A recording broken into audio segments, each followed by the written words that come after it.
हाय students, myself professor Vikas Shukla. आज मैं आपको केमिकल बॉन्डिंग का लेक्चर नंबर 1 पढ़ाने जा रहा हूं। सबसे पहले मैं इस लेक्चर के बारे में, इस चैप्टर के बारे में डिटेल बताना चाहता हूं कि केमिकल बॉन्डिंग चैप्टर पूरे केमिस्ट्री का बैकबोन है। अगर केमिकल बॉन्डिंग चैप्टर आपको समझ में आ गया है, आपने अच्छी तरीके से सीख लिया है, तो आपको केमिस्ट्री समझ में आने लगेगी, specially inorganic chemistry, organic chemistry में, और कुछ थोड़ा सा पार्ट फिजिकल केमिस्ट्री में भी समझ में आने लगेगा। जब आप ये पढ़ लोगे तो आपको समझ में आएगा कि किसी मॉलिक्यूल का पर्टिकुलर ज्योमेट्री क्यों होता है, वो मॉलिक्यूल उसी पर्टिकुलर फॉर्म में क्यों एग्जिस्ट करता है, उस मॉलिक्यूल में बॉन्ड एंगल क्या होगा, ठीक है, इनके बॉइलिंग पॉइंट्स, मेल्टिंग पॉइंट्स, इन सब के बारे में जानकारी मिल जाएगी। तो आइए अब शुरू करते हैं, केमिकल बॉन्डिंग चैप्टर पढ़ना शुरू करते हैं। सबसे पहले बात आता है कि केमिकल बॉन्ड किसको कहते हैं। What is chemical bond? Chemical bond किसको कहेंगे? अगर हम लोग केमिकल बॉन्ड की बात करते हैं तो किसी भी सबस्टेंस में देखें, चाहे वो सेम एटम से मिलकर बना हो या डिफरेंट एलिमेंट के एटम से मिलकर बना हो, वो सभी एक दूसरे से किसी अट्रैक्शन फोर्स से जुड़े रहते हैं। कोई ऐसा फोर्स होता है जो उनको आपस में बाइंड किए रहता है, जैसे O2 molecule, N2 molecule, Cl2 molecule, P4 molecule, S8 molecule, CO2 molecule, water molecule, ammonia molecule, BF3 molecule. ऐसे डिफरेंट कंपाउंड्स हैं, डिफरेंट मॉलिक्यूल्स हैं जहां पर दो या दो से अधिक सेम या डिफरेंट टाइप के एटम्स आपस में कंबाइन रहते हैं, आपस में बॉन्डेड रहते हैं, आपस में बंधे रहते हैं। तो वो फोर्स जो किसी सबस्टेंस में दो या दो से अधिक सेम या डिफरेंट टाइप के एटम्स को आपस में बाइंड किए रहता है, ऐसे फोर्स को ही कहते हैं केमिकल बॉन्ड कहेंगे, और केमिकल बॉन्ड बनने की प्रोसेस को केमिकल बॉन्डिंग कहते हैं। जरा समझिए, मैं लिख के बता रहा हूं। जैसे अगर मैं बात करता हूं, ये H2 मॉलिक्यूल हो गया, O2 molecule, Cl2 molecule, nitrogen molecule, bromine molecule, phosphorus का मॉलिक्यूल, सल्फर का मॉलिक्यूल, CO2 का मॉलिक्यूल, वाटर का मॉलिक्यूल, सल्फ्यूरिक एसिड का मॉलिक्यूल, ये देखिए NaCl molecule, MgCl2 molecule, calcium oxide. ऐसे बहुत ढेर सारे कंपाउंड्स हैं, बहुत ढेर सारे मॉलिक्यूल्स हैं। अगर हाइड्रोजन मॉलिक्यूल की बात करते हैं तो हाइड्रोजन हाइड्रोजन एटम एक दूसरे से बॉन्डेड हैं। ऑक्सीजन में ऑक्सीजन ऑक्सीजन एटम्स, क्लोरीन में क्लोरीन क्लोरीन एटम्स, नाइट्रोजन में नाइट्रोजन नाइट्रोजन के एटम्स, ब्रोमीन में ब्रोमीन ब्रोमीन के एटम्स। P4 मॉलिक्यूल आपको दिखाई दे रहा है, यहाँ पे 4 फास्फोरस के एटम एक दूसरे से बॉन्डेड हैं। S8 मॉलिक्यूल में सल्फर के 8 एटम एक दूसरे से बॉन्डेड हैं। CO2 मॉलिक्यूल में कार्बन और 2 ऑक्सीजन एटम्स एक दूसरे से बॉन्डेड हैं। वाटर मॉलिक्यूल की बात करता हूं तो 1 ऑक्सीजन एटम 2 हाइड्रोजन एटम से बॉन्डेड है। इसी तरीके से H2SO4 की बात करता हूं तो सल्फर हाइड्रोजन और ऑक्सीजन के साथ बॉन्डेड है। NaCl में सोडियम और क्लोरीन एक दूसरे से बॉन्डेड है। मैग्नीशियम क्लोराइड में मैग्नीशियम और 2 क्लोरीन एटम एक दूसरे से बॉन्डेड है। कैल्शियम ऑक्साइड की बात करूं तो कैल्शियम और ऑक्सीजन एटम्स एक दूसरे से बॉन्डेड है। तो ये आप देखोगे कि किसी मॉलिक्यूल में 2 या 2 से अधिक सेम या डिफरेंट टाइप के एटम्स एक दूसरे से जिस फोर्स से बॉन्डेड होते हैं, उस फोर्स को कहा जाता है केमिकल बॉन्ड, और केमिकल बॉन्ड बनाने की प्रोसेस को केमिकल बॉन्डिंग कहा जाता है। तो मैं इसकी डेफिनेशन लिख रहा हूं, ये देखिएगा। The force which held 2 or more atoms, और ये एटम्स सेम एलिमेंट के भी हो सकते हैं या डिफरेंट एलिमेंट के भी हो सकते हैं, मैं ब्रैकेट में लिख रहा हूं, बिलोंग्स टू सेम और different elements is known as, इसी को क्या कहते हैं, केमिकल बॉन्ड कहेंगे। It is called as chemical bond, and the process of bond formation is called chemical bonding, and the process of bond formation is called chemical bonding, इसी प्रोसेस को chemical bonding कहते हैं। केमिकल बॉन्ड बनाने की process को chemical bonding कहते हैं। अगर इस बात को देखें हम लोग, तो मैंने कहा कि द फोर्स, वो ताकत, वो फोर्स जो दो या दो से अधिक एटम्स, और ये एटम्स सेम एलिमेंट से भी बिलोंग कर सकते हैं, डिफरेंट एलिमेंट से भी बिलोंग कर सकते हैं, इस बात को देखिएगा, बिलोंग्स टू सेम और different elements is known as chemical bond, इसी को कहते हैं chemical bond. And the process of bond formation is called, क्या कहते हैं, केमिकल बॉन्डिंग कहते हैं। ये बातें आपको समझ में आ गई होंगे। अब अगर हम लोग बात करते हैं यहां पर कि सबसे पहले केमिकल बॉन्ड की शुरुआत किसने किया था, तो सबसे पहले केमिकल बॉन्ड के बारे में जो था, जिन साइंटिस्ट लोगों ने एक कॉन्सेप्ट दिया था, वो दो साइंटिस्ट थे। एक का नाम था कौशल और दूसरे का नाम लेविस था। और केमिकल बॉन्डिंग के बारे में स्टडी 1916 में इन्होंने शुरू किया था। दोनों साइंटिस्ट में एक दूसरे में कोई कोरिलेशन नहीं है, एक दूसरे को बिल्कुल जानते पहचानते नहीं थे। दोनों का स्टडी फील्ड भी अलग था। जैसे कौशल ने जो तक किस पर काम किया था, इन्होंने इनऑर्गेनिक केमिस्ट्री पर काम किया था। इन्होंने इनऑर्गेनिक केमिस्ट्री पर काम किया था।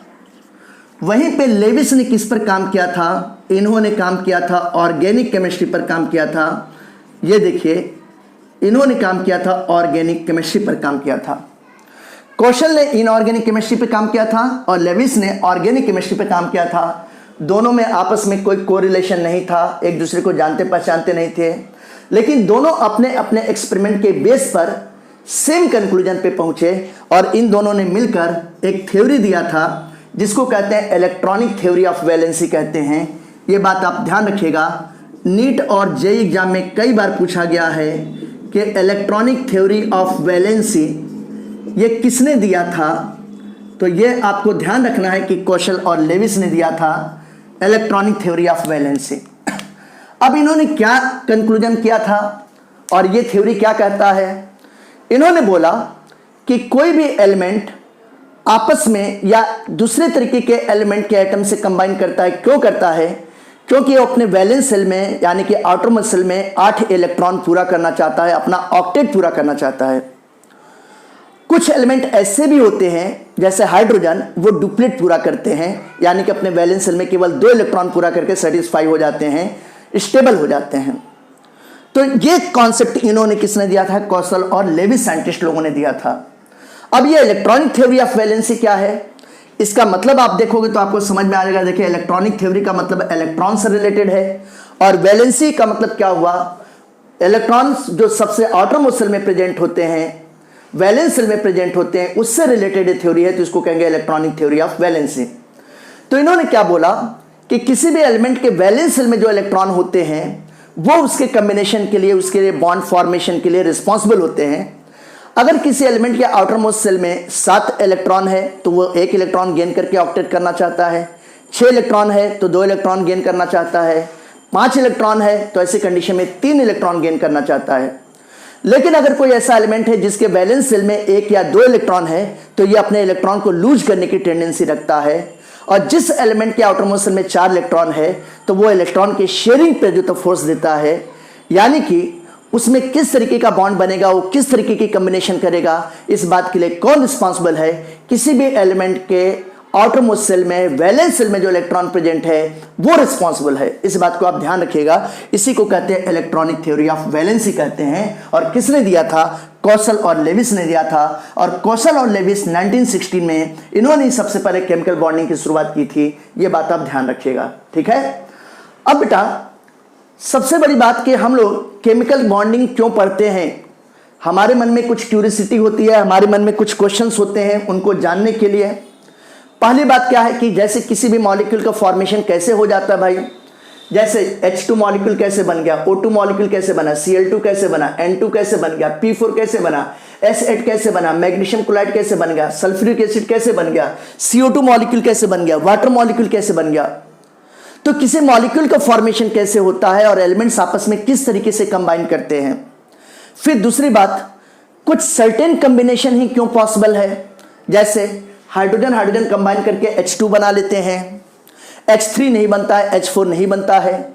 क्लोरीन क्लोरीन कंबाइन करके Cl2 बनाते हैं, Cl3 नहीं बनता है, Cl4 नहीं बनता है, Cl5 नहीं बनता है। क्यों नहीं बनता है? जैसे ऑक्सीजन के 3 एटम कंबाइन करके O3 तो बना लेते हैं, लेकिन O4 क्यों नहीं बनता है, O5 क्यों नहीं बनता है? तो कोई पर्टिकुलर टाइप का एक कॉम्बिनेशन क्यों पॉसिबल होता है? दूसरा क्वेश्चन ये हुआ। तीसरी बात, सर्टेन एलिमेंट से क्यों कंबाइन करते हैं और कुछ दूसरे तरीके के एलिमेंट क्यों नहीं कंबाइन कर सकते हैं? जैसे H2 बनता है, O2 बनता है, N2 बनता है, Cl2 बनता है, लेकिन He2 हीलियम का मॉलिक्यूल नहीं बनता है, Ar2 आर्गन का मॉलिक्यूल तो नहीं बनता है, Ne2 नियॉन का मॉलिक्यूल नहीं बनता है। तो क्यों नहीं बनता है? फिर आगे देखें, जैसे वाटर मॉलिक्यूल हुआ और CO2 मॉलिक्यूल, दोनों में 3 एटम प्रेजेंट है, यानी कि ये ट्राई एटॉमिक मॉलिक्यूल है, इनकी एटोमिसिटी सेम है, लेकिन CO2 मॉलिक्यूल का शेप लीनियर शेप होता है, जबकि वाटर मॉलिक्यूल का शेप बेंड शेप होता है। BF3 मॉलिक्यूल और NH3 मॉलिक्यूल देखें, इन दोनों मॉलिक्यूल की एटोमिसिटी सेम है, इनमें 4 एटम प्रेजेंट हैं, यानी कि टेट्रा एटॉमिक मॉलिक्यूल है। तो BF3 का शेप कैसा होता है? Trigonal planar. और NH3 का शेप कैसा होता है? Trigonal pyramidal. इनका शेप अलग क्यों हो गया? तो ये संबंध में डिफरेंट टाइप के क्वेश्चंस होते हैं। इन्हीं क्वेश्चंस को स्टडी करने के लिए हम लोग ये चैप्टर पढ़ रहे हैं, और इस चैप्टर में हम लोग पढ़ेंगे Kossel and Lewis approach of chemical bonding पढ़ेंगे। दूसरी बात हम लोग क्या पढ़ेंगे? हम लोग पढ़ेंगे वैलेंस बॉन्ड थ्योरी पढ़ेंगे, जो इसके मेन पॉइंट्स हैं। इसके अलावा हम लोग पढ़ेंगे मॉलिक्यूलर ऑर्बिटल थ्योरी पढ़ेंगे, valence shell electron pair repulsion theory, VSEPR theory पढ़ेंगे। इसके अलावा कई सारे जो सबहेडिंग्स हैं, बहुत बड़ा चैप्टर है, बहुत इंपॉर्टेंट चैप्टर है। जैसे हाइब्रिडाइजेशन पढ़ेंगे, डाइपोल मोमेंट पढ़ेंगे, ठीक है, बॉन्ड पैरामीटर्स पढ़ेंगे। तो ये सब जो तक कई सारे छोटे छोटे टॉपिक्स बीच में आते रहेंगे, और सारे टॉपिक को मैं इस चैप्टर में कवर करवाऊंगा और अप टू JEE लेवल करवाऊंगा। आप JEE एडवांस के क्वेश्चन भी पलक झपकते हुए कर सकते हैं। अब आइए देखते हैं, पढ़ना शुरू करते हैं। सबसे पहले मैंने आपको बताया कि सबसे पहले हम लोग पढ़ेंगे कि Kossel and Lewis approach of chemical bonding. Kossel और लेविस का क्या अप्रोच था केमिकल बॉन्डिंग के बारे में, ये तो मैंने आपको पहले ही बताया था कि कौशल ने इनऑर्गेनिक केमिस्ट्री पे काम किया था और लेविस ने ऑर्गेनिक केमिस्ट्री पे काम किया था। दोनों ने 1916 में काम करना शुरू किया, और इन्होंने एक थ्योरी दिया था जिसको इलेक्ट्रॉनिक थ्योरी ऑफ वैलेंसी कहते हैं। तो इस थ्योरी के अकॉर्डिंग एलिमेंट्स आपस में सेम एलिमेंट या डिफरेंट एटम्स के एलिमेंट क्यों कंबाइन करना चाहते हैं? क्योंकि अपने वैलेंस सेल में 8 इलेक्ट्रॉन ऑक्टेट पूरा करना चाहते हैं, जबकि कुछ एलिमेंट जैसे हाइड्रोजन हुआ वो सिर्फ डुप्लेट पूरा करता है। तो इस वजह से ये एलिमेंट आपस में कंबाइन करते हैं। इसी को कहते हैं Kossel and Lewis approach of chemical bonding कहते हैं। तो सबसे पहले हम लोग देखते हैं Kossel and Lewis approach of chemical bonding. इस पार्ट को पढ़ते हैं। जरा एक एक बात को ध्यान दीजिएगा आप।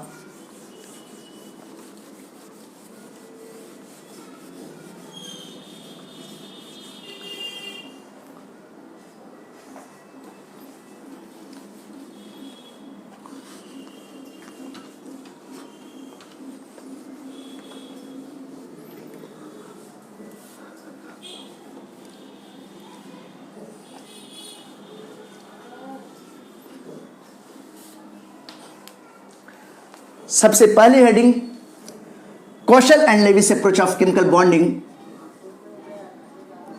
कौशल and Lewis approach of chemical bonding. Kossel और लेविस ने क्या बताया था इस कॉन्सेप्ट में कि एलिमेंट्स आपस में क्यों कंबाइन करते हैं? क्योंकि वो आपने वैलेंस सेल में, आउटर मोस्ट सेल में ऑक्टेट पूरा करना चाहते हैं, या कुछ एलिमेंट जैसे हाइड्रोजन है वो डुप्लेट पूरा करना चाहते हैं। तो ये देखिए, एलिमेंट्स आपस में इसलिए कंबाइन करते हैं क्योंकि ये ऑक्टेट यानी कि 8 electrons in their valence shell. Valence shell का मतलब क्या हुआ? आउटर मोस्ट सेल में कंप्लीट करना चाहते हैं। और ये मोस्ट ऑफ द एलिमेंट्स का यही अप्रोच होता है। मोस्ट ऑफ एलिमेंट्स इसी को फॉलो करना चाहते हैं। जबकि कुछ एलिमेंट होते हैं जो अपने वैलेंस सेल में डुप्लेट का मतलब 2 electron in their valence shell पूरा करना चाहते हैं। और फ्यू एलिमेंट्स, ये फ्यू एलिमेंट्स में कौन सा एलिमेंट आ गया?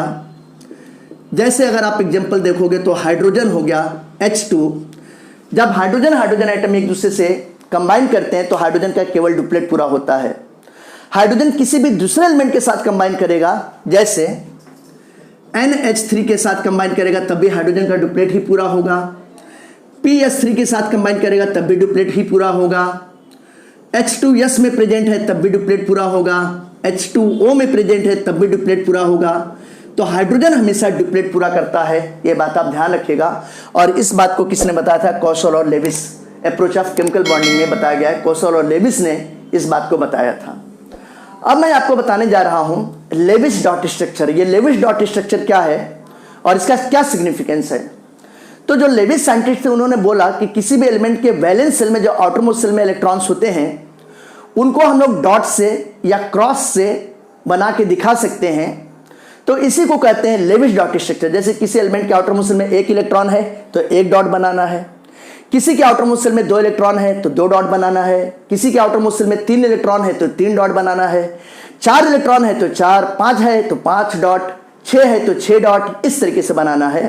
तो अब हम लोग पढ़ेंगे लेविस डॉट स्ट्रक्चर। आइए हम लोग शुरू करते हैं लेविस डॉट स्ट्रक्चर। ये बात आपको समझ में आ ही गई होगी, इसको मैं इरेज कर रहा हूं। अब हम लोग पढ़ेंगे लेविस डॉट स्ट्रक्चर। नाम से ही पता चल रहा है कि किसने बताया था? लेविस ने बताया था। और लेविस ने क्या सजेस्ट किया कि किसी भी एलिमेंट के वैलेंस सेल में जो इलेक्ट्रॉन प्रेजेंट हैं उनको हम लोग डॉट बनाकर दिखाएंगे। आइए अब हम लोग पढ़ते हैं लेविस डॉट स्ट्रक्चर और यहीं पर इसका सिग्निफिकेंस पढ़ लेंगे। एंड इट्स सिग्निफिकेंस, ये कई सारे इंपॉर्टेंस इंफॉर्मेशन भी देता है। अब देखिए क्या इंफॉर्मेशन देता है। सबसे पहले अगर हम लोग देखते हैं, जैसे सेकेंड पीरियड के एलिमेंट मैं ले लेता हूं, यहां पे मैं एलिमेंट लिख रहा हूं और ये एलिमेंट्स मैं ले रहा हूं सेकेंड पीरियड के एलिमेंट्स। और सेकेंड पीरियड में भी रिप्रेजेंटेटिव ग्रुप के एलिमेंट्स को लेता हूं, यानी कि फर्स्ट सेकेंड फिर 13 से लेके 18 तक। तो जैसे ये लिथियम है, ये देखिए बेटा ये बेरिलियम है, फिर ये देखिए बोरॉन है, कार्बन, नाइट्रोजन, ऑक्सीजन, फ्लोरीन और नियॉन हो गया। ये सब सारे के सारे सेकेंड पीरियड के एलिमेंट है। अब इन एलिमेंट के वैलेंस सेल में कितने इलेक्ट्रॉन है? वैलेंस सेल में इलेक्ट्रॉन का मतलब आउटरमोस्ट सेल में इलेक्ट्रॉन। तो अगर हम लोग देखें तो लिथियम के वैलेंस सेल में 1 इलेक्ट्रॉन होता है, बेरिलियम के वैलेंस सेल में 2 इलेक्ट्रॉन होता है, बोरॉन में 3, कार्बन में 4, नाइट्रोजन में 5, ऑक्सीजन में 6, फ्लोरीन में 7 और नियॉन में 8 इलेक्ट्रॉन होता है। अब इन वैलेंस सेल के इलेक्ट्रॉन को मैं डॉट स्ट्रक्चर से दिखाता हूं, जिसको लेविस डॉट स्ट्रक्चर कहते हैं। जैसे लिथियम के आउटरमोस्ट सेल में 1 इलेक्ट्रॉन 1 डॉट, बेरिलियम में 2 इलेक्ट्रॉन तो ये देखिए 2 डॉट, बोरॉन में 3 इलेक्ट्रॉन तो देखिए मैं इस तरीके से 3 डॉट बना रहा हूं, कार्बन में 4 इलेक्ट्रॉन हो गया तो ये देखिए मैं 4 डॉट बना रहा हूं, नाइट्रोजन के वैलेंस सेल में 5 इलेक्ट्रॉन होगा तो देखिए यहां पे 2, 3, 4, 5। ऑक्सीजन के वैलेंस सेल में 6 इलेक्ट्रॉन होते हैं तो देखिए यहां पे 2, 2, 4, 2, 6। फ्लोरीन के वैलेंस सेल में 7 इलेक्ट्रॉन होते हैं तो देखिए यहां पर 2, 2, 4, 2, 6, 1, 7। और नियॉन के वैलेंस सेल में कितने इलेक्ट्रॉन होते हैं? 8 होते हैं। तो देखिए इसको हम लोग कैसे बना सकते हैं? ये 2, 2, 4, 2, 6, 2, 8। ये कहलाता है लेविस डॉट स्ट्रक्चर कहलाता है। अब आपको समझ में आ गया होगा। अब अगर हमको लेविस डॉट स्ट्रक्चर पता है कि किसी एलिमेंट के वैलेंस सेल में 1 डॉट है तो यानी कि 1 इलेक्ट्रॉन, 2 डॉट है तो 2 इलेक्ट्रॉन, 4 है तो 4 इलेक्ट्रॉन, 5 है तो फिर 5 इलेक्ट्रॉन, तो हम लोग इससे ग्रुप का नंबर भी फाइंड आउट कर सकते हैं। आइए देखिए ग्रुप का नंबर हम लोग कैसे फाइंड आउट करेंगे। ग्रुप नंबर, जिस एलिमेंट के आउटरमोस्ट सेल में 1 डॉट है इसका ग्रुप 1 होगा, जिसके आउटरमोस्ट सेल में 2 डॉट है उसका ग्रुप 2 होगा, जिसमें 3 है तो यहां पर जो है देखेंगे सेकेंड ग्रुप और ये 13 ग्रुप का है, इसके बीच में 10 ग्रुप डी ब्लॉक के होते हैं, थर्ड से लेके 12 तक डी ब्लॉक के 10 ग्रुप होते हैं। तो फिर यहां पे मैं क्या करूंगा, 10 + 3 कर दूंगा। ये देखिए 10 + 3 कर दिया मैंने, तो कितना हो गया 13। ये 13 ग्रुप का हो गया। जैसे यहाँ पे 4 है तो मैं यहाँ पे क्या करूंगा, 10 + 4 करूंगा। 10 क्यों कर रहा हूं, मैं आपको बार बार बता रहा हूं, क्योंकि 10 ग्रुप किसके होते हैं, डी ब्लॉक के एलिमेंट्स के होते हैं, थर्ड से लेकर 12 तक। टोटल आप गिनोगे तो 10 वर्टिकल कॉलम आएंगे, मतलब 10 ग्रुप आएंगे। तो ये देखिए ये 14 हो गया। इसी तरीके से अगर आप यहाँ पे देखोगे तो 10 + 5 हो गया, तो ये कितना हो गया, ये 15 हो गया। फिर इसी तरीके से 10 + 6 करेंगे तो ये कितना हो गया, ये 16th ग्रुप हो गया। 10 + 7 करेंगे तो ये कितना हो जाएगा, ये 17th ग्रुप हो गया। और ये नियॉन वाला 10 + 8 करेंगे तो ये कितना हो जाएगा, ये हो जाएगा 18th ग्रुप हो जाएगा। ये बातें आपको समझ में आ गई होगी। तो हम लोग ग्रुप नंबर भी फाइंड आउट कर सकते हैं। फिर जब ग्रुप नंबर फाइंड आउट किया तो फिर हम लोग वैलेंसी भी पता कर सकते हैं। अगर वैलेंसी फाइंड आउट करना चाहते हैं, वैलेंसी, तो वैलेंसी देखिए कैसे हम लोग फाइंड आउट करेंगे। जिस एलिमेंट के आउटर मोस्ट सेल में 1, 2, 3 या 4 डॉट होगा, उनकी वैलेंसी 1, 2, 3 या 4 ही होती है। लेकिन जिनके वैलेंस सेल में 4 से ज्यादा इलेक्ट्रॉन होते हैं तो वैलेंसी 2 तरीके की होती है। एक तो वैलेंस सेल में प्रेजेंट इलेक्ट्रॉन का नंबर, वो वैलेंसी होगा, एंड 8- वैलेंस सेल इलेक्ट्रॉन। इनकी वैलेंसी देखेंगे तो ये 1 होगी, इनकी वैलेंसी 2 होगी, इनकी वैलेंसी 3 होगी, इनकी वैलेंसी 4, क्योंकि 4 डॉट है। अब यहां से नाइट्रोजन फैमिली में देखिएगा तो यहां पे जो है एक तो वैलेंसी 5 होगी और दूसरी वैलेंसी 8 - 5 करेंगे तो 3 आ जाएगी। जैसे कैसे, नाइट्रोजन की बात करें तो नाइट्रोजन 3 हाइड्रोजन के साथ कंबाइन करता है या 3 क्लोरीन के साथ कंबाइन करेगा तो वैलेंसी नाइट्रोजन की 3 हुआ। लेकिन नाइट्रोजन ग्रुप में ही फास्फोरस है, ये PCl5 बनाता है, यानी कि 5 क्लोरीन 5 मोनोवैलेंट एटम के साथ कंबाइन कर रहा है तो इसकी वैलेंसी 5 होगी। अब ये देखिए यहां पे अगर हम लोग देखें तो एक तो इसकी वैलेंसी 6 होगी और दूसरा 8 - 6 करते हैं तो 2। जैसे ऑक्सीजन है तो ऑक्सीजन 2 हाइड्रोजन के साथ, हाइड्रोजन मोनोवैलेंट एटम है, सिंगल बॉन्ड बनाता है, तो 2 हाइड्रोजन के साथ कंबाइन कर रहा है तो वैलेंसी कितनी हो गई, 2 हो गई। अब ऑक्सीजन के नीचे सल्फर है, ये SF6 बनाता है, सल्फर हेक्साफ्लोराइड, तो 6 मोनोवैलेंट एटम फ्लोरीन के साथ कंबाइन कर रहा है, इसलिए वैलेंसी कितनी हो गई, 6 हो गई। फिर यहां पे देखेंगे एक तो वैलेंसी 7 होगा और दूसरी वैलेंसी कितनी होगी, दूसरी वैलेंसी 1 होगा। तो 7 और 1 कैसे, 8 - 7 करेंगे तो 1 आ जाएगा। अब जैसे अगर मान लीजिए कि HCl, HF, HBr, HI ये सभी एक मोनोवैलेंट एटम एक हाइड्रोजन के साथ कंबाइन कर रहे हैं तो वैलेंसी कितनी हो गई, 1 हो गई। लेकिन अगर हम लोग देखें आयोडीन की बात करते हैं तो आयोडीन 7 फ्लोरीन के साथ कंबाइन करता है, IF7 बनाता है। आयोडीन सेप्टाफ्लोराइड बना रहा है तो 7 फ्लोरीन है कि नहीं, और फ्लोरीन क्या है, मोनोवैलेंट एटम है, तो वैलेंसी 7 हो गई। अब अगर इनर्ट गैस की बात करते हैं तो इनर्ट गैस नेचुरली अपने आप किसी एलिमेंट के साथ कंबाइन नहीं करते हैं। जीनॉन और क्रिप्टॉन कुछ स्पेशल कंडीशंस में, high temperature, high pressure, catalyst की प्रेजेंस में मोर इलेक्ट्रोनेगेटिव एलिमेंट ऑक्सीजन और फ्लोरीन के साथ कंबाइन करते हैं, लेकिन कंडीशनली, नेचुरली अपने आप नहीं करते हैं, कंडीशनली करते हैं। तो इनके लिए मैं जो है इनका वैलेंसी 0 लिखता हूं, ये बात आप ध्यान रखिएगा। फिर जब हम लोग को वैलेंसी पता चल गई तो हम लोग ऑक्सीडेशन नंबर का रेंज भी निकाल सकते हैं। ये देखिए ऑक्सीडेशन नंबर का रेंज, ऑक्सीडेशन नंबर की क्या क्या पॉसिबिलिटी हो सकती है।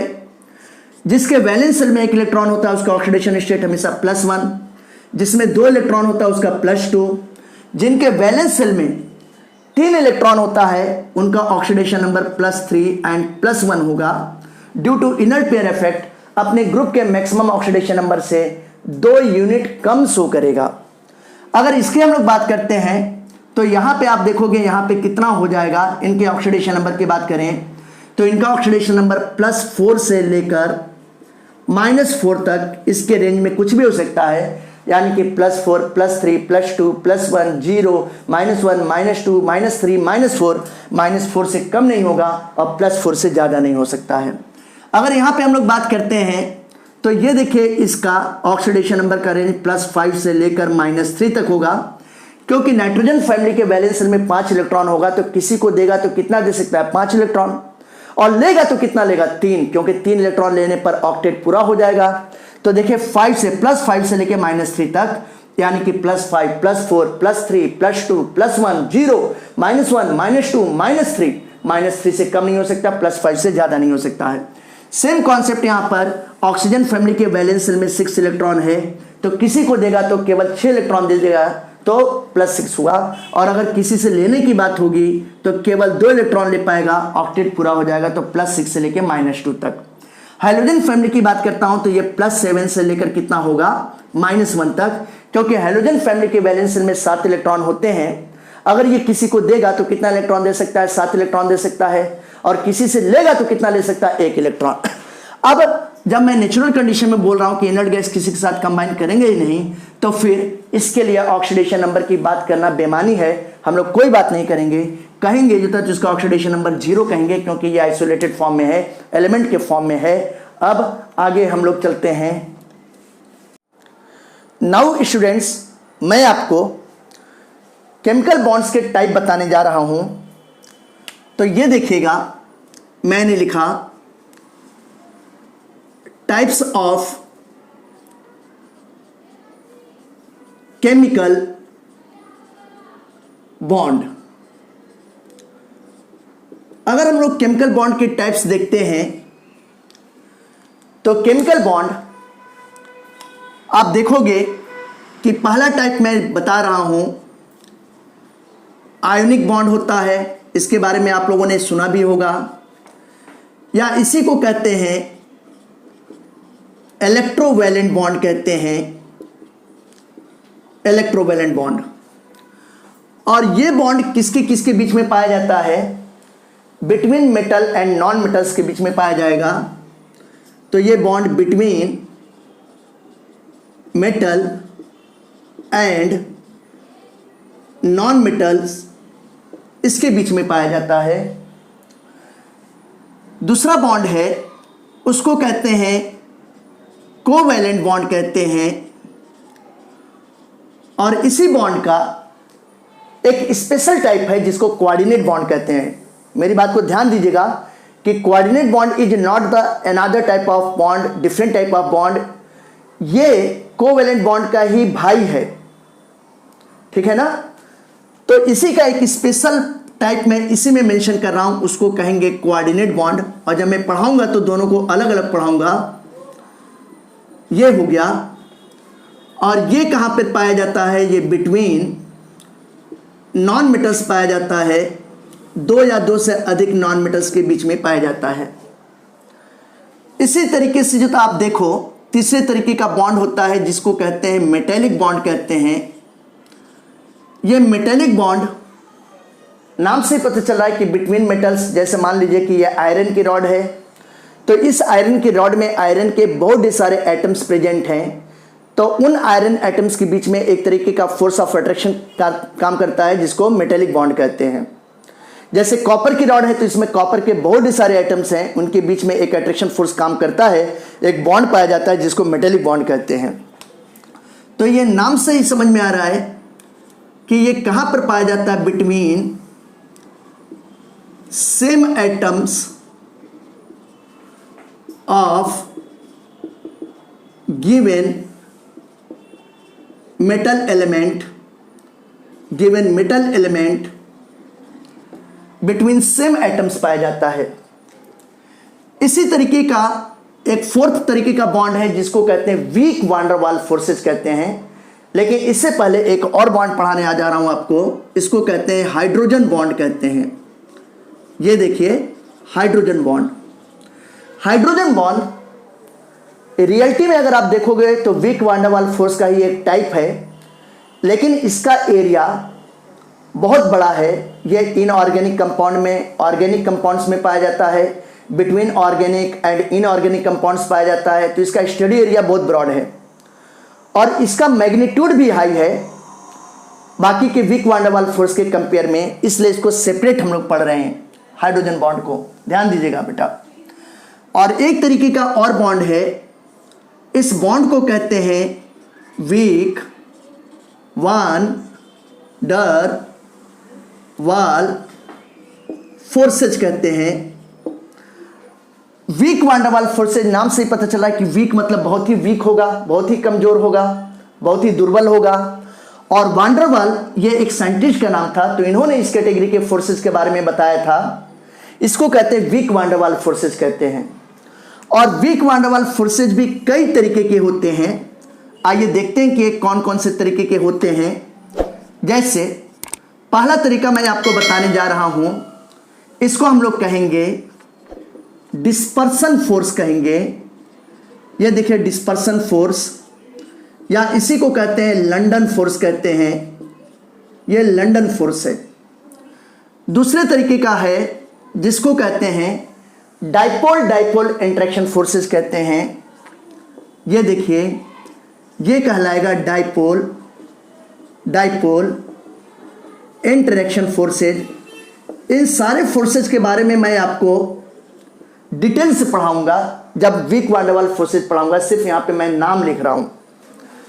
तीसरे तरीके का फोर्स है, उसको हम लोग कहेंगे dipole induced dipole interaction force. ये देखिए डाइपोल इंड्यूस्ड डाइपोल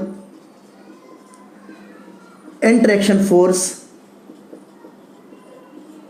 ये हो गया।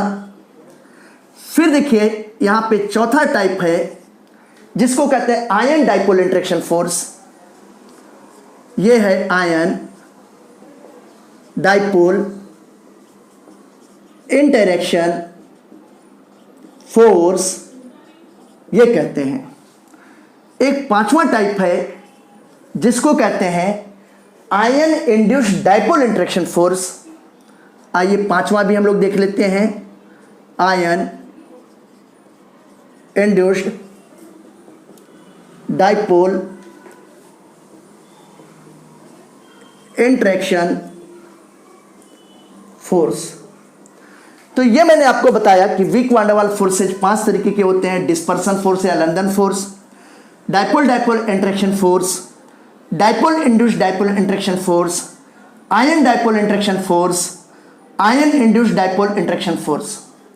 इन पांचों तरीके के फोर्सेस में अगर हम लोग देखें तो ये वाला फोर्स होता है सबसे वीकेस्ट फोर्स होता है। ये सबसे वीक होता है बेटा, पांचों में सबसे वीकेस्ट फोर्स होता है लंदन फोर्स। और डाइपोल डाइपोल इंटरेक्शन फोर्स इन पांचों में जो है स्ट्रॉन्गेस्ट फोर्स होता है। तो ये देखिए ये स्ट्रॉन्गेस्ट फोर्स होता है। और एक बात मैं आपको और बताना चाहता हूं कि डाइपोल डाइपोल इंटरेक्शन फोर्स का मैग्नीट्यूड हाइड्रोजन बॉन्ड से भी ज्यादा होता है। ठीक है ना, डाइपोल डाइपोल इंटरेक्शन फोर्स का मैग्नीट्यूड हाइड्रोजन बॉन्ड से भी अधिक होता है, याद रखिएगा। अब ये मैंने आपको बताया कि 5 तरीके के बॉन्ड होते हैं, आयनिक बॉन्ड या electrovalent bond, it work between the या present between the metal and non metal. Covalent bond, इसी का एक स्पेशल टाइप कोऑर्डिनेट बॉन्ड है, present between non metals. Metallic bond, present between same atoms, ठीक है ना, of given metal. फिर इसी तरीके से हाइड्रोजन बॉन्ड अगर आप देखते हो तो हाइड्रोजन का किसके साथ, मोर इलेक्ट्रोनेगेटिव एलिमेंट जैसे फ्लोरीन के साथ, ऑक्सीजन के साथ और नाइट्रोजन के साथ पाया जाता है। और week van der Waals forces मैंने बताया, और इस week van der Waals forces के भी 5 कैटेगरी बताए। और इसमें भी मैंने बताया कि सबसे weakest week van der Waals force कौन सा होता है, लंदन फोर्स, और सबसे स्ट्रॉन्गेस्ट कौन सा होता है, डाइपोल डाइपोल इंटरेक्शन फोर्स। और डाइपोल डाइपोल इंटरेक्शन फोर्स का मैग्नीट्यूड हाइड्रोजन बॉन्ड से भी ज्यादा होता है, बड़ा होता है। ये बात आप ध्यान रखिएगा, भूलिएगा मत। फिर मैं आपको जो नीट और जे एग्जाम में क्वेश्चन पूछा गया है इसके बारे में बताने जा रहा हूं बहुत डिटेल से, जरा समझिएगा। इनमें पूछा गया है कि सबसे स्ट्रॉन्गेस्ट बॉन्ड कौन सा होता है, सबसे स्ट्रॉन्गेस्ट बॉन्ड कौन सा होता है। अब आइए देखते हैं कि सबसे स्ट्रॉन्गेस्ट बॉन्ड कौन सा होगा, ये देखते हैं हम लोग। अगर हम लोग सबसे स्ट्रॉन्गेस्ट बॉन्ड की बात करते हैं मैग्नीट्यूड के बेस पर कि कौन सबसे मजबूत होगा, कौन सबसे वीक होगा, तो आइए देखें। सबसे स्ट्रॉन्ग बॉन्ड आयनिक बॉन्ड होता है। ये देखिए ये आयनिक बॉन्ड, ये सबसे ज्यादा स्ट्रॉन्ग बॉन्ड होता है। दूसरे नंबर पे मेटेलिक बॉन्ड होता है, इसके बाद ये मेटेलिक बॉन्ड हो गया। इसके बाद अगर आप देखते हो तो कोवैलेंट बॉन्ड होगा, ये देखिए कोवैलेंट बॉन्ड होता है। इसके बाद अगर आप देखते हो तो हाइड्रोजन बॉन्ड, और हाइड्रोजन बॉन्ड में भी अगर हम लोग week van der Waals force में देखें तो डाइपोल डाइपोल इंटरेक्शन फोर्स सबसे ज़्यादा होता है। तो मैं यहाँ पे डाइपोल डाइपोल को मैं प्लेस कर रहा हूँ, डाइपोल डाइपोल इंटरेक्शन फोर्स, इसका मैग्नीट्यूड सबसे ज़्यादा होता है।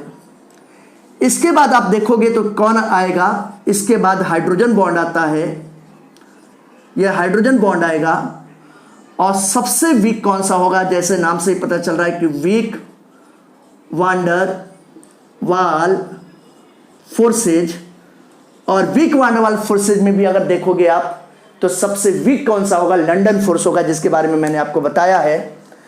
तो ये जो सीक्वेंस मैंने आपको बताया है, ये सीक्वेंस क्या है, ये decreasing order of bond strength का है। ये देखिएगा, it is called as the decreasing order of bond strength. ये बॉन्ड स्ट्रेंथ का डिक्रीजिंग ऑर्डर है। सबसे स्ट्रॉन्ग बॉन्ड आयनिक बॉन्ड, उससे वीक मेटेलिक बॉन्ड, उससे वीक कोवेलेंट बॉन्ड, और उससे weak dipole dipole interaction force जो एक तरीके का weak van der Waals force है, उससे वीक हाइड्रोजन बॉन्ड, और सबसे कमजोर weak van der Waals force आता है। और ये क्वेश्चन नीट और जे एग्जाम में कई बार पूछा जा चुका है, इस बात को आप ध्यान दीजिएगा। इसके बाद मैं आपको सीक्वेंस वाइज सब एक एक बॉन्ड के बारे में डिटेल से बता रहा हूं। आयनिक बॉन्ड के बारे में मैं आपको बताने जा रहा हूं, इसको देखिएगा।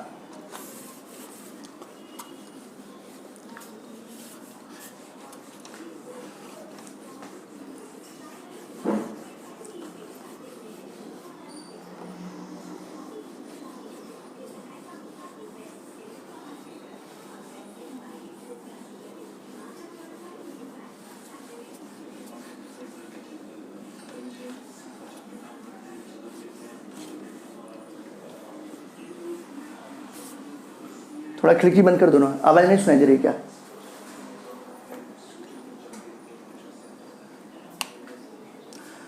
सबसे पहले हम फर्स्ट वाला बॉन्ड ले रहे हैं, और वो फर्स्ट वाला बॉन्ड क्या है, इसको कहते हैं आयनिक बॉन्ड कहते हैं।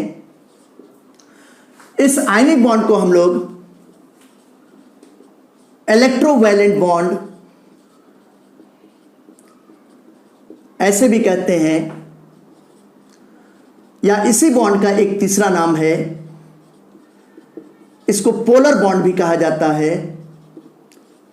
यह बात आप ध्यान रखिएगा। और इस आयनिक बॉन्ड के बारे में, या जिसको इलेक्ट्रोवैलेंट बॉन्ड कहते हैं, इसके बारे में सबसे पहले किसने बताया था? कौशल और लेविस ने ही बताया था। कौशल एंड लेविस, इन्हीं दोनों साइंटिस्ट लोगों ने इस बॉन्ड के बारे में बताया था। अगर मैं आयनिक बॉन्ड के बारे में बात करूं तो नाम से ही पता चला कि आयनिक बॉन्ड कैसा बॉन्ड होता है। इस तरीके के बॉन्ड में आयंस का फॉर्मेशन होता है। जो भी कंपाउंड होते हैं उनको आयनिक कंपाउंड कहते हैं। और ये आयनिक कंपाउंड जब वाटर में डिजॉल्व होते हैं तो ऐसी कंडीशंस में कैटायंस और एनायंस देते हैं। मेटल पे पॉजिटिव चार्ज होता है, मेटल पे पॉजिटिव चार्ज को कैटायन कहते हैं, और नॉन मेटल पे नेगेटिव चार्ज होता है उसको एनायन कहते हैं। तो आयंस देते हैं, इसलिए इसको कहा जाता है आयनिक बॉन्ड कहते हैं। जो इस तरह के कंपाउंड्स होते हैं जिनको आयनिक कंपाउंड कहते हैं, जब उनका एक्वस सॉल्यूशन बनाते हैं तो एक्वस सॉल्यूशन बनाने पर वो इलेक्ट्रिसिटी को कंडक्ट करते हैं, इसलिए इसको कहते हैं इलेक्ट्रोवैलेंट बॉन्ड कहते हैं। इसको पोलर बॉन्ड क्यों कहते हैं? क्योंकि मेटल्स और नॉन मेटल्स के बीच में इलेक्ट्रोनेगेटिविटी का डिफरेंस बहुत ज़्यादा होता है। जैसे मेटल हाईली इलेक्ट्रोपॉजिटिव होगा, उसकी इलेक्ट्रोनेगेटिविटी कम होगी, और नॉन मेटल्स की इलेक्ट्रोनेगेटिविटी बहुत ज़्यादा होगी, तो दोनों के बीच में इलेक्ट्रोनेगेटिविटी का डिफरेंस अधिक होने के कारण इसको पोलर बॉन्ड कहते हैं। ठीक है ना? जैसे ये मार्कर है, इस मार्कर में देखिए जो है ब्लैक कलर का कैप है, नीचे वाला पोर्शन व्हाइट कलर का है, तो इसको हम लोग पोलर स्ट्रक्चर कहेंगे। इस मार्कर को जो तो देखो ये क्या है, ऊपर वाला अलग तरीके का दिख रहा है रेड कलर का, नीचे वाला व्हाइट कलर का, इसको पोलर कहेंगे। हमारी बॉडी है, सिर अलग तरीके से दिखता है, पैर अलग तरीके से दिखता है, तो हमारी बॉडी का स्ट्रक्चर क्या कहलाएगा? पोलर कहलाएगा। ये बात आप समझिएगा। ठीक है ना? तो यहां पे आप देख रहे हो कि जो कंपाउंड्स हैं उस कंपाउंड्स में एक मेटल है और दूसरा नॉन मेटल है और दोनों के बीच में इलेक्ट्रोनेगेटिविटी का डिफरेंस बहुत ज़्यादा होता है, इसलिए इसको पोलर बॉन्ड भी कहा जाता है। अब आइए बात होता है कि ये किस तरीके का बॉन्ड होता है और कैसे बनता है। इस तरीके का बॉन्ड का फॉर्मेशन मेटल और नॉन मेटल के बीच में कंप्लीट इलेक्ट्रॉन ट्रांसफरेंस से होता है। कंप्लीट इलेक्ट्रॉन ट्रांसफरेंस का मतलब क्या हुआ कि मेटल एलिमेंट अपने वैलेंस सेल के इलेक्ट्रॉन को कंप्लीटली दे देता है और नॉन मेटल एलिमेंट उसके वैलेंस सेल के इलेक्ट्रॉन को कंप्लीटली ले लेता है। यानी कि इस तरीके के बॉन्ड के फॉर्मेशन में कंप्लीट ट्रांसफरेंस ऑफ इलेक्ट्रॉन होता है। तो देखो यहां पर मैं लिख रहा हूं कि complete transference of electrons, electron का कंप्लीट ट्रांसफरेंस होता है, यानी कि मेटल अपने वैलेंस सेल के इलेक्ट्रॉन को कंप्लीटली देता है। इसका मतलब क्या हुआ कि जो मेटल स्पीसीज होगा गिव्स कंप्लीटली, पूरी तरीके से एकदम से सच्ची मुच्ची का इट्स वैलेंस शेल इलेक्ट्रॉन। और जो नॉन मेटल है, ये नॉन मेटल है, ये एक्सेप्ट करता है, ये देखिए मैं लिख रहा हूं कि accept completely valence shell electron of metal, metal के वैलेंस शेल के इलेक्ट्रॉन को कंप्लीटली एक्सेप्ट कर लेता है। अगर कोई मेटल अपने वैलेंस शेल के एक इलेक्ट्रॉन को देता है तो उस पर एक पॉजिटिव चार्ज, अगर कोई 2 इलेक्ट्रॉन देता है तो 2 पॉजिटिव चार्ज, अगर 3 इलेक्ट्रॉन देगा तो 3 पॉजिटिव चार्ज होगा। इसी तरीके से नॉन मेटल का एक एटम अगर 1 इलेक्ट्रॉन लेता है तो 1 नेगेटिव चार्ज, अगर एक एटम 2 इलेक्ट्रॉन लेता है तो 2 नेगेटिव चार्ज, अगर एक एटम 3 इलेक्ट्रॉन लेता है तो 3 नेगेटिव चार्ज होगा। यह बात आप ध्यान रखिएगा। अब मैं इस तरीके के बॉन्ड का कुछ एग्जांपल आपको बताने जा रहा हूं। इन एग्जांपल को आप ध्यान दीजिएगा।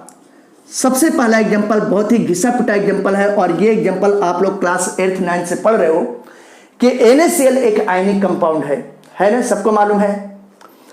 ये NaCl का फॉर्मेशन कैसे होता है जरा समझे हम लोग। ये सोडियम हो गया, ये क्लोरीन हो गया। सोडियम में 11 इलेक्ट्रॉन होते हैं, अगर इसका इलेक्ट्रॉनिक कॉन्फ़िगरेशन करते हैं तो 281 आता है, और क्लोरीन में 17 इलेक्ट्रॉन होते हैं, इसका अगर इलेक्ट्रॉनिक कॉन्फ़िगरेशन करें तो 287 आता है, इसका 281 आता है। ये देखिए इसके वैलेंस सेल में 1 इलेक्ट्रॉन है और इसके वैलेंस सेल में कितने इलेक्ट्रॉन है, 7 है। 2 लेविस डॉट स्ट्रक्चर बना रहा हूं, 2 4 2 6 1 7। अगर इसका ऑक्टेट पूरा करना है तो क्लोरीन को 7 इलेक्ट्रॉन देना पड़ेगा, और अगर इसका ऑक्टेट क्लोरीन का पूरा करना है तो सोडियम को केवल 1 इलेक्ट्रॉन देना पड़ेगा। तो कभी भी क्लोरीन अपना वैलेंस सेल का 7वां इलेक्ट्रॉन इसको देने को तैयार नहीं होता है। क्यों देगा भाई, उसको 7 इलेक्ट्रॉन देना पड़ेगा। तो ये क्या है, इसके पास मजबूरी है कि दोनों ऑक्टेट पूरा करना चाहते हैं, तो मजबूरी है कि ये अपना 1 इलेक्ट्रॉन क्लोरीन को देगा। अब देखिए यहां से जो NaCl बना तो सोडियम का एक एटम 1 इलेक्ट्रॉन दे रहा है, इसलिए इस पर एक पॉजिटिव चार्ज हुआ, और क्लोरीन का एक एटम 1 इलेक्ट्रॉन ले रहा है तो यहां पे इस पर एक नेगेटिव चार्ज होगा। यहीं पर मैं आपको एक और कॉन्सेप्ट बताने जा रहा हूं, इलेक्ट्रोवैलेंसी। इलेक्ट्रोवैलेंसी क्या होता है, आयनिक बॉन्ड बनने की प्रोसेस में किसी भी एलिमेंट का एक एटम जितना इलेक्ट्रॉन देता है, या किसी भी एलिमेंट का एक एटम जितना इलेक्ट्रॉन लेता है, वही उसकी इलेक्ट्रोवैलेंसी कहलाती है। और इलेक्ट्रोवैलेंसी डायरेक्टली किस पर डिपेंड करता है, number of positive charge on cation या number of positive charge on anion, इस पर डिपेंड करता है।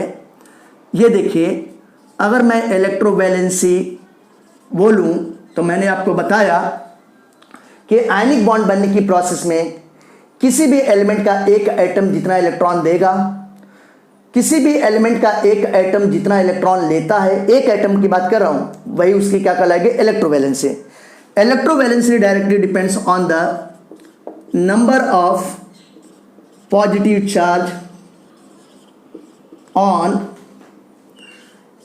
Cation and number of negative charges on anion, ये बात आप ध्यान रखिएगा। तो अगर हम लोग इलेक्ट्रोवैलेंसी सोडियम की देखना चाहते हैं, इलेक्ट्रोवैलेंसी को शॉर्ट में मैं ईवी लिख रहा हूं, तो सोडियम पे एक पॉजिटिव चार्ज है तो इसकी इलेक्ट्रोवैलेंसी 1 होगी। +1 लिखने की जरूरत नहीं है, इलेक्ट्रोवैलेंसी में प्लस माइनस लिखने की जरूरत करते ही नहीं है, केवल मैग्नीट्यूड लिखना है, नंबर लिखना है। और ये सोडियम है, सोडियम अगर आप देखते हो तो ये एक इलेक्ट्रॉन, सॉरी क्लोरीन का एक एटम एक इलेक्ट्रॉन ले रहा है, इसलिए इसकी इलेक्ट्रोवैलेंसी कितनी हो जाएगी, 1 होगी। ये बात आप ध्यान रखिएगा। ये मैंने आपको पहला एग्जांपल बताया कि NaCl मॉलिक्यूल में किस तरीके से फॉर्मेशन होता है। अब मैं आपको दूसरा एग्जांपल बताने जा रहा हूं, इसको ध्यान दीजिएगा कि एग्जांपल आपको समझ में आ गया होगा, उम्मीद मैं करता हूं ऐसा। नेक्स्ट एग्जांपल देखें।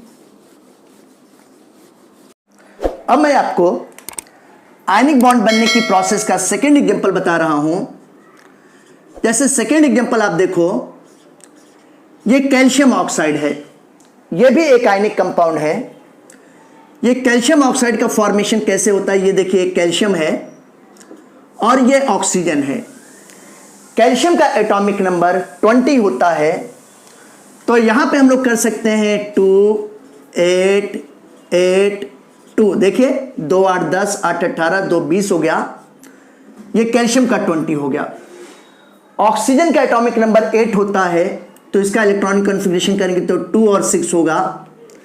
यानी कि ऑक्सीजन के वैलेंस शेल में आप देखो तो कितने इलेक्ट्रॉन हैं, 6 इलेक्ट्रॉन, 2 2 4 2 6 हो गया। और कैल्शियम के आउटरमोस्ट शेल में कितने इलेक्ट्रॉन है, 2 इलेक्ट्रॉन है।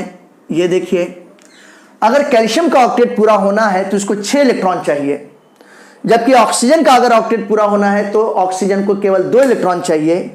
ऐसी कंडीशन में क्या होगा कि कैल्शियम अपना 2 इलेक्ट्रॉन ऑक्सीजन को दे देता है। जब ये दिया तो इनके बीच में आयनिक बॉन्ड बना, ये कैल्शियम ऑक्साइड बना। कैल्शियम का एक एटम 2 इलेक्ट्रॉन दे रहा है तो इस पर 2 पॉजिटिव चार्ज, ऑक्सीजन का एक एटम 2 इलेक्ट्रॉन ले रहा है तो इस पर 2 नेगेटिव चार्ज हो गया। अब अगर मैं यहां पे इलेक्ट्रोवैलेंसी की बात करता हूं तो ये कैल्शियम है, इसके इलेक्ट्रोवैलेंसी कितना होगा, 2 होगा, क्योंकि कैल्शियम का एक एटम 2 इलेक्ट्रॉन दे रहा है, इस पर 2 पॉजिटिव चार्ज है तो इसकी इलेक्ट्रोवैलेंसी 2 होगी। और ऑक्सीजन के इलेक्ट्रोवैलेंसी कितनी हो जाएगी, इसकी भी 2 होगी, क्योंकि ऑक्सीजन का एक एटम 2 इलेक्ट्रॉन रिसीव कर रहा है, ले रहा है। इसी तरीके से मैं आपको एग्जांपल नंबर 3 बताने जा रहा हूं। ये देखिएगा, जैसे मैं बात करता हूं मैग्नीशियम क्लोराइड की बात करता हूं, MgCl2 की बात करता हूं। मैग्नीशियम क्लोराइड भी एक आयनिक कंपाउंड है। इसको देखें कैसे बनेगा, यहां पर मैग्नीशियम हो गया और ये देखिए यहां पे क्लोरीन है, ये क्लोरीन है। मैग्नीशियम क्लोरीन के 2 एटम के साथ कंबाइन कर रहा है। मैग्नीशियम का एटॉमिक नंबर 12 होता है, तो अगर इलेक्ट्रॉनिक कॉन्फ़िगरेशन करेंगे तो 2 8 और 2 होगा। और क्लोरीन का एटॉमिक नंबर 17 होता है, तो यहां पर इसके वैलेंस शेल में 7 इलेक्ट्रॉन होगा, 2 8 और 7 हो गया। देखा। अब अगर हम लोग देखें तो हर एक क्लोरीन के वैलेंस शेल में कितने इलेक्ट्रॉन है, 7, 2 2 4 2 6 1 7, इसका भी 2 2 4 2 6 1 7। और मैग्नीशियम के वैलेंस शेल में कितने इलेक्ट्रॉन है, 2 इलेक्ट्रॉन है। अगर मैग्नीशियम एटम का ऑक्टेट पूरा करना है तो मैग्नीशियम को 6 इलेक्ट्रॉन चाहिए, जबकि क्लोरीन का अगर हर एक क्लोरीन का ऑक्टेट पूरा होना है तो हर एक क्लोरीन को एक एक इलेक्ट्रॉन चाहिए। तो क्या होगा कि मैग्नीशियम अपना एक इलेक्ट्रॉन इस क्लोरीन को और एक इलेक्ट्रॉन दूसरे क्लोरीन एटम को दे देगा। ऐसी कंडीशन में इनके बीच में जब आयनिक बॉन्ड बन रहा है, ये MgCl2 बन रहा है, तो मैग्नीशियम का एक एटम 2 इलेक्ट्रॉन दे रहा है, इसलिए इस पर 2 पॉजिटिव चार्ज हुआ। और क्लोरीन का हर एक एटम 1 इलेक्ट्रॉन ले रहा है, इसलिए इस पर 1 नेगेटिव चार्ज हुआ। अब ये देखिए, अगर हम लोग इलेक्ट्रोवैलेंसी की बात करते हैं तो ये मैग्नीशियम, इसके इलेक्ट्रोवैलेंसी कितनी हो जाएगी, इसके इलेक्ट्रोवैलेंसी 2 हो जाएगा। और क्लोरीन, इसके इलेक्ट्रोवैलेंसी कितनी हो जाएगी, 1 हो जाएगा। ये बात आप ध्यान दीजिएगा, भूलिएगा मत। इसके बाद मैं आपको एक और एग्जांपल समझाता हूं, उम्मीद करता हूं आपको समझ में आ गया होगा। एग्जांपल नंबर 4 देखिए। जैसे मैं कह रहा हूं कि सोडियम सल्फाइड एक आयनिक कंपाउंड है, आइए देखते हैं सोडियम सल्फाइड आयनिक कंपाउंड है या नहीं है। यहां पे देखिए ये सोडियम के 2 एटम्स हैं और सोडियम के 2 एटम सल्फर के 1 एटम के साथ कंबाइन करते हैं। सोडियम का एटॉमिक नंबर 11 है, यानी कि इसका आउटरमोस्ट शेल में 1 इलेक्ट्रॉन है। कैसे? ये देखिए 2 8 1, यानी कि हर एक सोडियम के वैलेंस शेल में 1 इलेक्ट्रॉन है। सल्फर का एटॉमिक नंबर 16 है, यानी कि इसके वैलेंस शेल में 6 इलेक्ट्रॉन हैं। ये देखिए 2 8 6 हो गया। सल्फर के इलेक्ट्रॉन को मैं दिखा रहा हूं, देखिए ये 2 इलेक्ट्रॉन, 2 4, 2 6 इलेक्ट्रॉन, और यहां पे सोडियम के वैलेंस शेल में दोनों एटम में 1 1 इलेक्ट्रॉन है। सोडियम अपना 1 इलेक्ट्रॉन इस सल्फर को, ये सोडियम भी अपना 1 इलेक्ट्रॉन इस सल्फर को दे रहा है, यानी कि हर एक सोडियम एटम 1 1 इलेक्ट्रॉन दे रहा है। अब आप देखो यहां पे Na2S बन रहा है, ये आयनिक कंपाउंड है। सोडियम का हर एक एटम कितना इलेक्ट्रॉन दे रहा है? 1 इलेक्ट्रॉन दे रहा है। तो इस सोडियम पर आप देखोगे कितना होगा, 1 पॉजिटिव चार्ज होगा, और सल्फर का एक एटम 2 इलेक्ट्रॉन ले रहा है, तो इस पर कितना नेगेटिव चार्ज होगा? 2।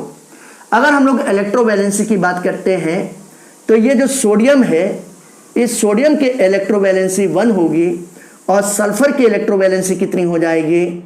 इसकी इलेक्ट्रोवैलेंसी 2 हो जाएगी। तो इस तरीके से मैंने आपको बताया कि आयनिक बॉन्ड कैसे बन रहा है। ये बातें आपको समझ में आ गई होंगी। इसका नाम आयनिक बॉन्ड क्यों पड़ा, इलेक्ट्रोवैलेंट बॉन्ड क्यों पड़ा, या पोलर बॉन्ड क्यों कहते हैं, ये सारी बातें भी मैंने आपको समझा दी। अब हम लोग देखेंगे कि आयनिक कंपाउंड्स की क्या क्या प्रॉपर्टीज होती हैं। इस बात को हम लोग ध्यान दें कि आयनिक कंपाउंड की क्या क्या प्रॉपर्टीज होती हैं। अब हम लोग देखेंगे properties of ionic compounds. Ionic compounds की क्या क्या प्रॉपर्टी होती है, या इलेक्ट्रोवैलेंट कंपाउंड की क्या क्या प्रॉपर्टी होती है, इसके बारे में हम लोग देखेंगे।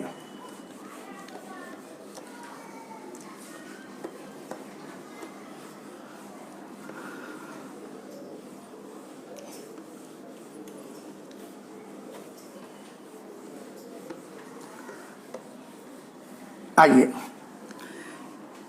प्रॉपर्टीज ऑफ आयनिक कंपाउंड्स, ये मैं हेडिंग लिख रहा हूं, properties of ionic compound. Ionic compound की क्या क्या प्रॉपर्टी होती है। सबसे पहले जो तक प्रॉपर्टी हम लोग देखें कि आयनिक कंपाउंड का फॉर्मेशन कैसे होता है, by complete transference of electrons between metal and non metal. Metal अपने वैलेंस शेल के इलेक्ट्रॉन को कंप्लीटली डोनेट कर देता है, पूरी तरीके से दे देता है, सच्ची मुच्ची का दे देता है, और नॉन मेटल उसके वैलेंस शेल के इलेक्ट्रॉन को कंप्लीटली ले लेता है, एकदम से ले लेता है। तो इस तरीके के बॉन्ड का फॉर्मेशन कैसे होता है, ये देखिएगा, formation of compound bye complete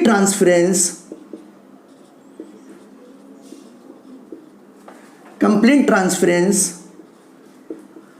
of valence shell electron between metal and non metals। ठीक है, ये पहली प्रॉपर्टी हो गई। ये देखिए मैंने लिखा कि complete transference of valence electron between metal and non metal, ये फर्स्ट प्रॉपर्टी है। सेकेंड प्रॉपर्टी की मैं बात करता हूं तो जितने भी आयनिक कंपाउंड्स होते हैं, ये आयनिक कंपाउंड मोस्टली किस फॉर्म में एग्जिस्ट करते हैं? सॉलिड स्टेट में एग्जिस्ट करते हैं, और ऐसा रेयरली ही होता है कि ये लिक्विड या गैसेस स्टेट में एग्जिस्ट करें। तो दूसरी बात, ये आयनिक कंपाउंड मोस्टली एग्जिस्ट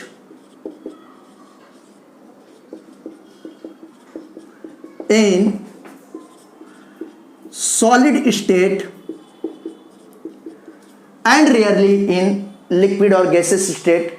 जैसे सीजियम क्लोराइड है तो ये लिक्विड स्टेट में एग्जिस्ट करता है, लेकिन ऐसे कुछ ही एक ऐसे कंपाउंड्स हैं तो mostly exist in solid state and rarely in liquid और गैसेस स्टेट। ये दूसरी प्रॉपर्टी हो गई।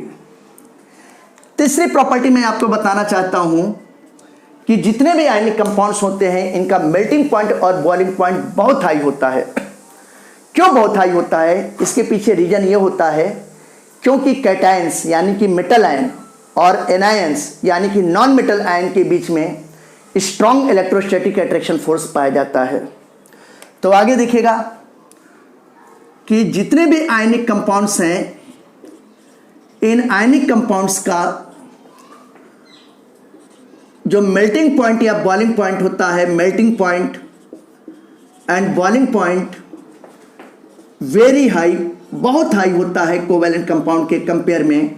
और ऐसा क्यों होता है? क्योंकि मेटल और नॉन मेटल के बीच में स्ट्रॉन्ग इलेक्ट्रोस्टैटिक अट्रैक्शन फोर्स पाया जाता है, वेरी हाई, बिकॉज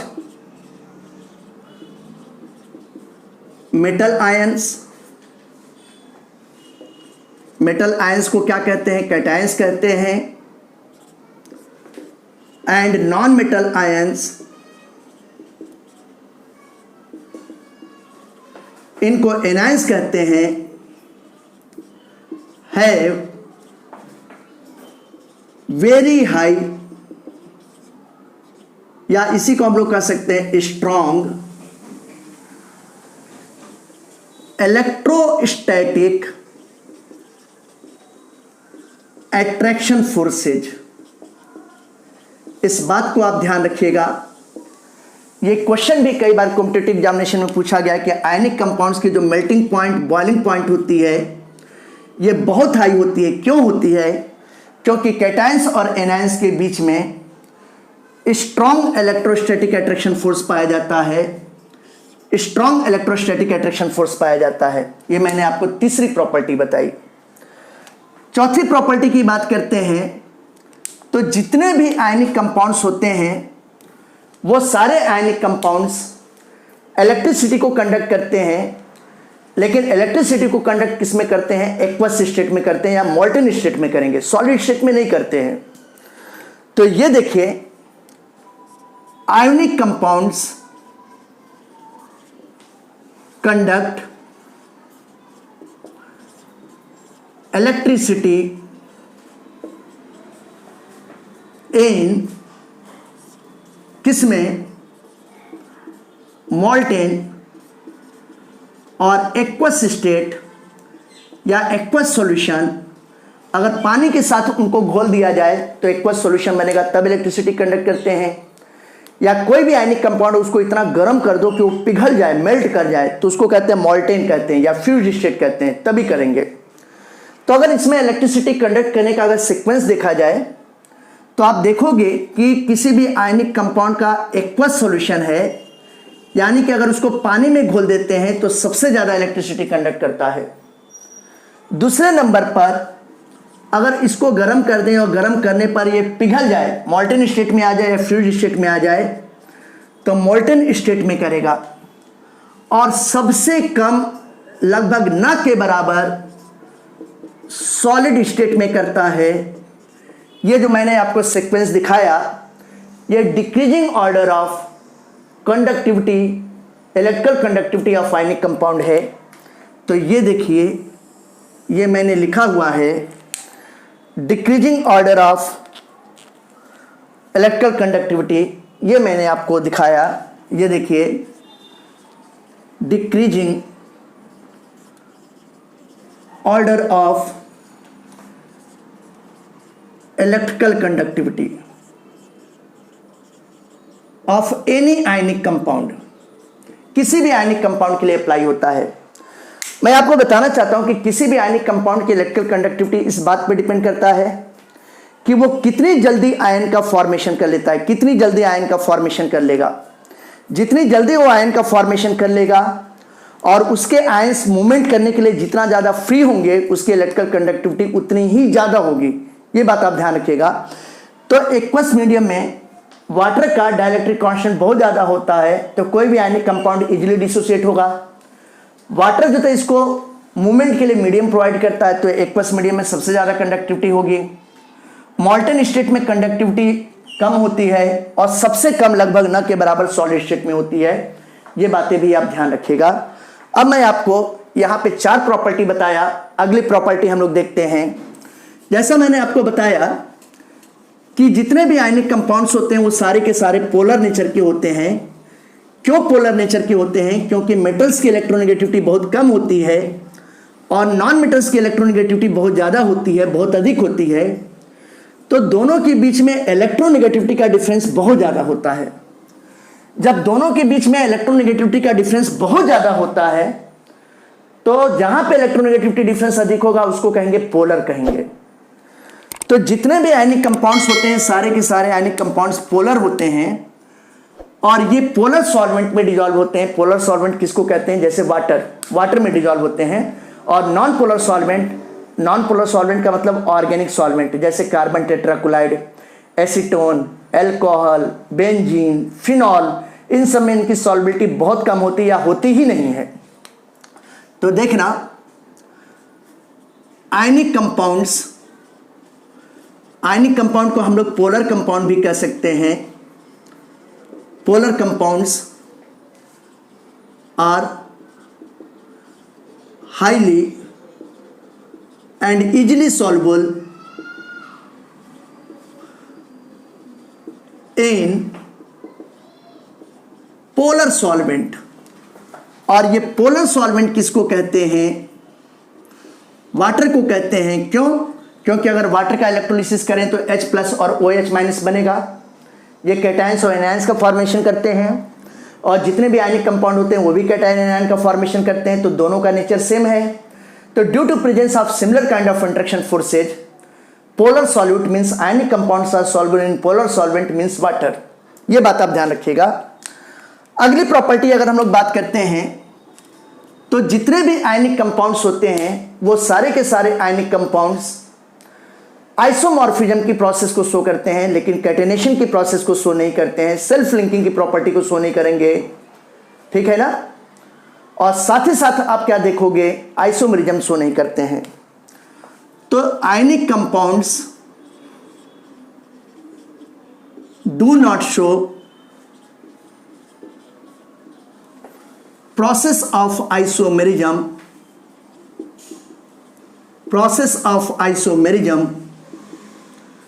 आइसोमेरिज्म की प्रोसेस को शो नहीं करते हैं। And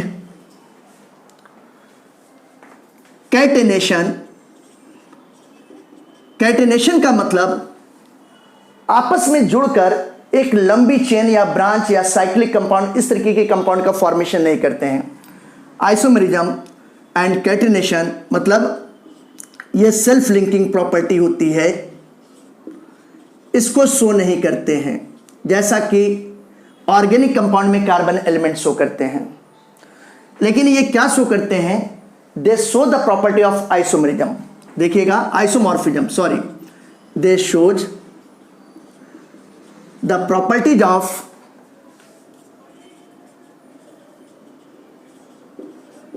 isomorphism. आप लोग आइसोमेरिज्म तो जानते ही हैं, 2 या 2 से अधिक ऐसे कंपाउंड से मॉलिक्यूल जिनके मॉलिक्यूलर फॉर्मूला सेम होते हैं लेकिन उनकी फिजिकल और केमिकल प्रॉपर्टी डिफर करती है, आइसोमर्स कहलाते हैं। और ये फिनोमेना आइसोमेरिज्म कहलाती है। फिर देखिए, कैटेनेशन भी मैंने आपको बता दिया। अब ये एक नई बात हुई कि आइसोमॉर्फिज्म क्या होता है। ये आइसोमॉर्फिज्म, इसको मतलब अगर आप समझोगे तो 2 वर्ड से मिलकर बना है। एक आइसो का मतलब होता है एक समान, सेम टाइप का। मॉर्फिज्म का मतलब होता है जो जिसका एक्सटर्नल अपीयरेंस, बाहर से देखने पर वो एक समान होता है, एक जैसा दिखाई देता है। इसी प्रॉपर्टी को आइसोमॉर्फिज्म कहते हैं।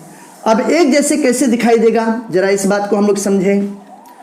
जैसे मैं एग्जांपल लेता हूं, ध्यान दीजिएगा। ये Na2CO3 ये आयनिक कंपाउंड है, sodium carbonate, N210H2O, Na2SO4 sodium sulphate N210H2O। Sodium sulphate भी आयनिक कंपाउंड है।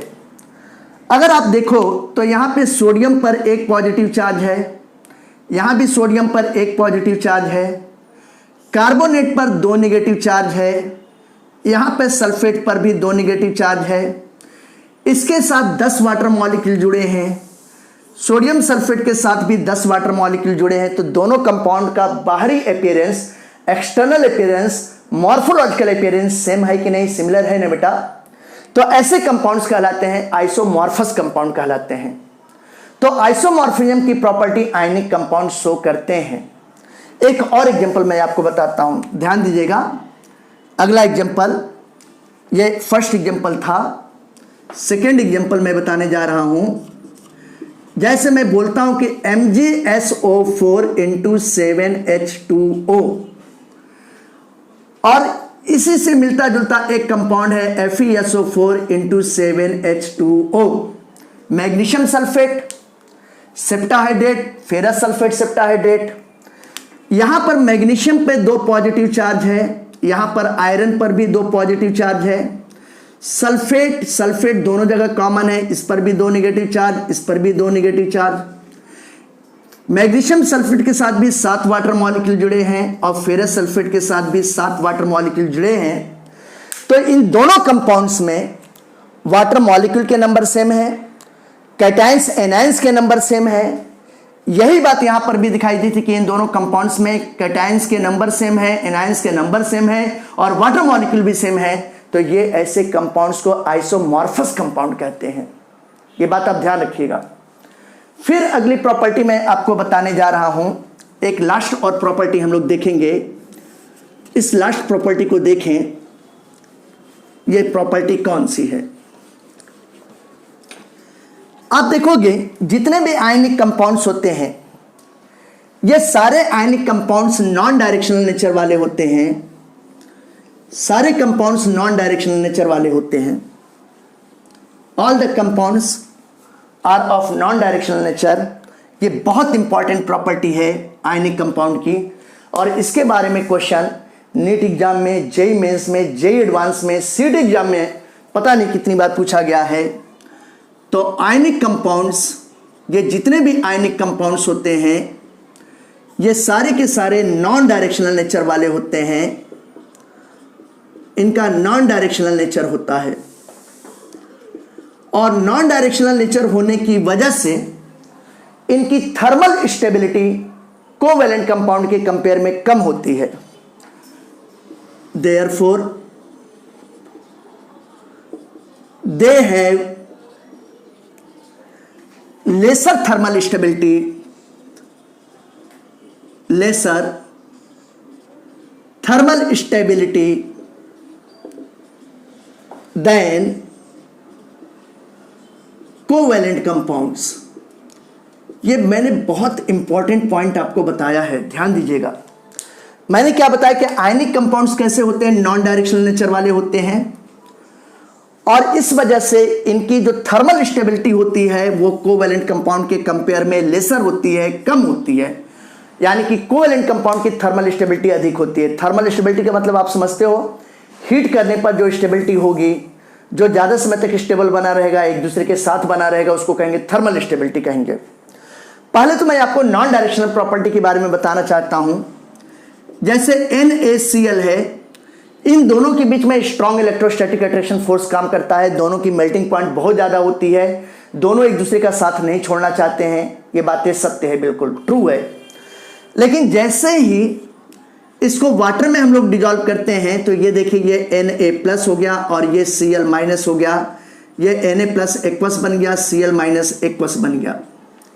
अब आप क्या देखोगे कि अगर इस Na+ के साथ जो था Cl- नहीं मिला, तो ये Na+ किसी दूसरे एनायन के साथ, ब्रोमाइड आयन के साथ, आयोडाइड आयन के साथ, ऑक्साइड आयन के साथ, सल्फाइड आयन के साथ इजी वे में रिएक्ट कर लेता है और कंपाउंड बना लेता है। और इसी तरीके से क्लोराइड आयन को अगर सोडियम आयन का साथ नहीं मिला, तो ये क्लोराइड आयन किसी दूसरे कैटायन के साथ, जैसे potassium ion, magnesium ion, calcium ion, barium ion, इन सब के साथ कंपाउंड बना लेता है। तो आपने देखा कि ये दोनों कितने इजीली सेपरेट हो गए, और फिर जो था ऐसा नहीं है कि ये इसके बिना नहीं रह पाएगा या ये इसके बिना नहीं रह पाएगा। दोनों इंडिपेंडेंटली एग्जिस्ट कर सकते हैं, किसी दूसरे एलिमेंट के साथ कंपाउंड बना लेते हैं। तो ये दोनों एक दूसरे के लिए नहीं है। इस नेचर को कहते हैं नॉन डायरेक्शनल नेचर कहते हैं। और जब किसी कंपाउंड का नॉन डायरेक्शनल नेचर होगा तो उसकी थर्मल स्टेबिलिटी कम होगी। जबकि अगर कोवेलेंट कंपाउंड्स की मैं बात करता हूं तो कोवेलेंट कंपाउंड जैसे CO2 आप जानते हो कि कोवेलेंट कंपाउंड होता है, O2 कोवेलेंट कंपाउंड होता है, अमोनिया कोवेलेंट कंपाउंड होता है, वाटर कोवेलेंट कंपाउंड होता है। आप देखो वाटर को मैं 100 degree centigrade, 500 degree centigrade, 1000 degree centigrade तक गर्म कर दूं, फिर भी वाटर के मॉलिक्यूल्स में हाइड्रोजन ऑक्सीजन एक दूसरे का साथ नहीं छोड़ते हैं बेटा, नहीं छोड़ते हैं, ये एक दूसरे के साथ ही रहते हैं। हाइड्रोजन ऑक्सीजन तभी साथ छोड़ते हैं जब इसका इलेक्ट्रोलिसिस किया जाए, और तब भी H+ और OH- बनता है, जिसमें OH- में ऑक्सीजन हाइड्रोजन के साथ रहता है, केवल एक ही हाइड्रोजन अलग होता है। तो आप देखो कि इसका नेचर कैसा बेटा, ऑक्सीजन हाइड्रोजन एक दूसरे के लिए बने होते हैं, एक दूसरे के लिए बने होते हैं, तो इनका नेचर डायरेक्शनल नेचर होता है। और जब डायरेक्शनल नेचर होता है तो इसकी थर्मल स्टेबिलिटी बहुत ज्यादा हुआ। CO2 देखो एटमॉस्फेयर में होता है, ऑक्सीजन एटमॉस्फेयर में होता है, अमोनिया एटमॉस्फेयर में होता है। आप एटमॉस्फेयर में देखो ना कितना टेम्परेचर होता है, बहुत ज्यादा टेम्परेचर होता है। लेकिन क्या हाइट पे जाने पर एटमॉस्फेयर में CO2, अमोनिया, ऑक्सीजन, नाइट्रोजन क्या एक दूसरे का साथ छोड़ते हैं? कभी नहीं छोड़ते हैं, एक दूसरे के साथ रहते हैं। ऐसा नहीं है कि इसका कार्बन अलग हो कि किसी दूसरे के साथ कंबाइन कर लिया ऑक्सीजन दूसरे के साथ, ये दोनों ऑक्सीजन एटम का बॉन्ड है जो तो टूट गया, ऐसा कभी नहीं होता है। ये एक दूसरे के साथ रहते हैं, इनका नेचर डायरेक्शनल है, इस वजह से इनकी थर्मल स्टेबिलिटी आयनिक कंपाउंड के कंपेयर में अधिक होती है। ये बात आप ध्यान रखिएगा। तो इस तरीके से मैंने आपको आयनिक कंपाउंड की जितनी भी मेन प्रॉपर्टीज थी ये मैंने आपको बता दिया। अब मैं आपको बताने जा रहा हूं आयनिक कंपाउंड को अफेक्टेड करने वाले फैक्टर्स के बारे में बताने जा रहा हूं कि आयनिक कंपाउंड को कौन कौन से फैक्टर अफेक्टेड करते हैं, आयनिक बॉन्ड के बनने की प्रोसेस को कौन कौन से फैक्टर अफेक्टेड करते हैं। तो अब आइए इसके बारे में चलते हैं। देखिए अब मैं स्टूडेंट्स आपको बताने जा रहा हूं कि factors affecting formation of ionic bond. Ionic bond को बनने की प्रोसेस को कौन कौन से फैक्टर अफेक्ट करते हैं। तो इसके लिए 3 इंपॉर्टेंट फैक्टर हैं। पहला आयोनाइजेशन एंथैल्पी, ये मेटल के लिए लगेगा। Electron gain enthalpy non metals के लिए लगता है। और लैटिस एंथैल्पी ये मेटल और नॉन मेटल दोनों के लिए अप्लाई होता है। जैसे आप देखो जितने भी आयनिक कंपाउंड होते हैं, जैसे सोडियम क्लोराइड हो गया, potassium chloride, magnesium chloride, calcium chloride, क्या सभी आयनिक कंपाउंड के बनने का रेट सेम होता है क्या? नहीं। कोई आयनिक कंपाउंड जल्दी बन जाएगा, कोई आयनिक कंपाउंड उससे देर में बनेगा, कोई आयनिक कंपाउंड है तो आयनिक कंपाउंड लेकिन काफी देर बाद बन रहा है। तो ये किस फैक्टर पर डिपेंड करता है? अगर हम इस प्रोसेस को ध्यान से देखें तो मैंने आपको बताया कि जो मेटल होता है अपने वैलेंस शेल के इलेक्ट्रॉन को देता है और नॉन मेटल उसके वैलेंस शेल के इलेक्ट्रॉन को कंप्लीटली एक्सेप्ट करता है। तो अगर मेटल जैसे अपने वैलेंस शेल के इलेक्ट्रॉन को दे रहा है और नॉन मेटल उसके वैलेंस शेल के इलेक्ट्रॉन को एक्सेप्ट कर ले रहा है तो उतनी ही जल्दी आयनिक बॉन्ड बनेगा, ठीक है ना। लेकिन अगर मान लीजिए सपोज कीजिए कि मेटल वो अपने वैलेंस शेल के इलेक्ट्रॉन को देने के लिए तैयार है लेकिन नॉन मेटल उसके इलेक्ट्रॉन को लेने के लिए तैयार ही नहीं है, तो क्या आयनिक बॉन्ड बनेगा? क्या नहीं बनेगा, या देर से बनेगा। या अगर आयनिक बॉन्ड लेने के लिए तैयार है, जो नॉन मेटल है वो इलेक्ट्रॉन लेने के लिए तैयार है लेकिन मेटल जो है इलेक्ट्रॉन देने के लिए तैयार ही नहीं है, तो ऐसी कंडीशन में आयनिक बॉन्ड बनेगा क्या? नहीं। यानी कि आयनिक बॉन्ड बनने की प्रोसेस में एक बात समझ में आ रही है कि मेटल अपने वैलेंस शेल के इलेक्ट्रॉन को जितनी जल्दी इजी वे में दे देगा और नॉन मेटल उसके वैलेंस शेल के इलेक्ट्रॉन को जितने इजी वे में ले लेगा उतनी ही जल्दी आयनिक बॉन्ड बनेगा, ठीक है। तो अब देखिए इस बेस पर हम 3 फैक्टर के बारे में स्टडी करेंगे। पहला जो फैक्टर है उसको हम लोग कह रहे हैं आयोनाइजेशन एंथैल्पी। ये आयोनाइजेशन एंथैल्पी है, इसका सिंबल डेल्टा IH होता है। पीरियोडिसिटी चैप्टर में आप लोगों ने पढ़ा हुआ है। और ये यहां पर किसके लिए अप्लाई हो रहा है? मेटल्स के लिए अप्लाई होता है। ये कॉन्सेप्ट यहां पर मेटल के लिए अप्लाई हो रहा है, ध्यान दीजिएगा। आयनिक बॉन्ड बनने की tendency, ease of formation of ionic bond, ये इस बात पर डिपेंड करता है कि किसी मेटल के लिए आयोनाइजेशन एंथैल्पी की वैल्यू कितनी कम है। ये देखिए मैं कह रहा हूं कि tendency of formation of ionic bond, यह किस बात पर डिपेंड कर रहा है? यह डिपेंड कर रहा है मेटल के आयोनाइजेशन एंथैल्पी पर, डेल्टा IH ऑफ मेटल इस पे डिपेंड कर रहा है। ये आप देखिए दोनों के बीच में किस तरीके का रिलेशन है, इनवर्सली प्रोपोर्शनल का रिलेशनशिप है, यानी कि किसी मेटल के आयोनाइजेशन एंथैल्पी की वैल्यू जितनी कम होगी उसमें आयनिक बॉन्ड बनाने की टेंडेंसी उतनी ही अधिक होगी, यानी कि मेटल जितनी जल्दी कम टेम्परेचर पर, लेसर टेम्परेचर पर अपने वैलेंस शेल के इलेक्ट्रॉन को देने की टेंडेंसी रखता है, उतने ही ज़्यादा उसमें आयनिक बॉन्ड बनाने की टेंडेंसी होगी। जैसे अगर मैं एग्जांपल की बात करूं तो ये देखिए ये सोडियम है और ये मान लीजिए कि मैं गैसेस सोडियम एटम ले रहा हूं। इस गैसेस सोडियम एटम से एक इलेक्ट्रॉन बाहर निकलता है तो गैसेस सोडियम आयन का फॉर्मेशन हो रहा है। तो यहां पे एक इलेक्ट्रॉन बाहर निकालने के लिए कितनी एनर्जी देनी पड़ती है? यहां पे आयोनाइजेशन एंथैल्पी की वैल्यू होती है 495 किलो जूल पर मोल होती है, इतनी हीट एनर्जी देनी पड़ती है। सोडियम आयनिक बॉन्ड बनाता है, सबको मालूम है।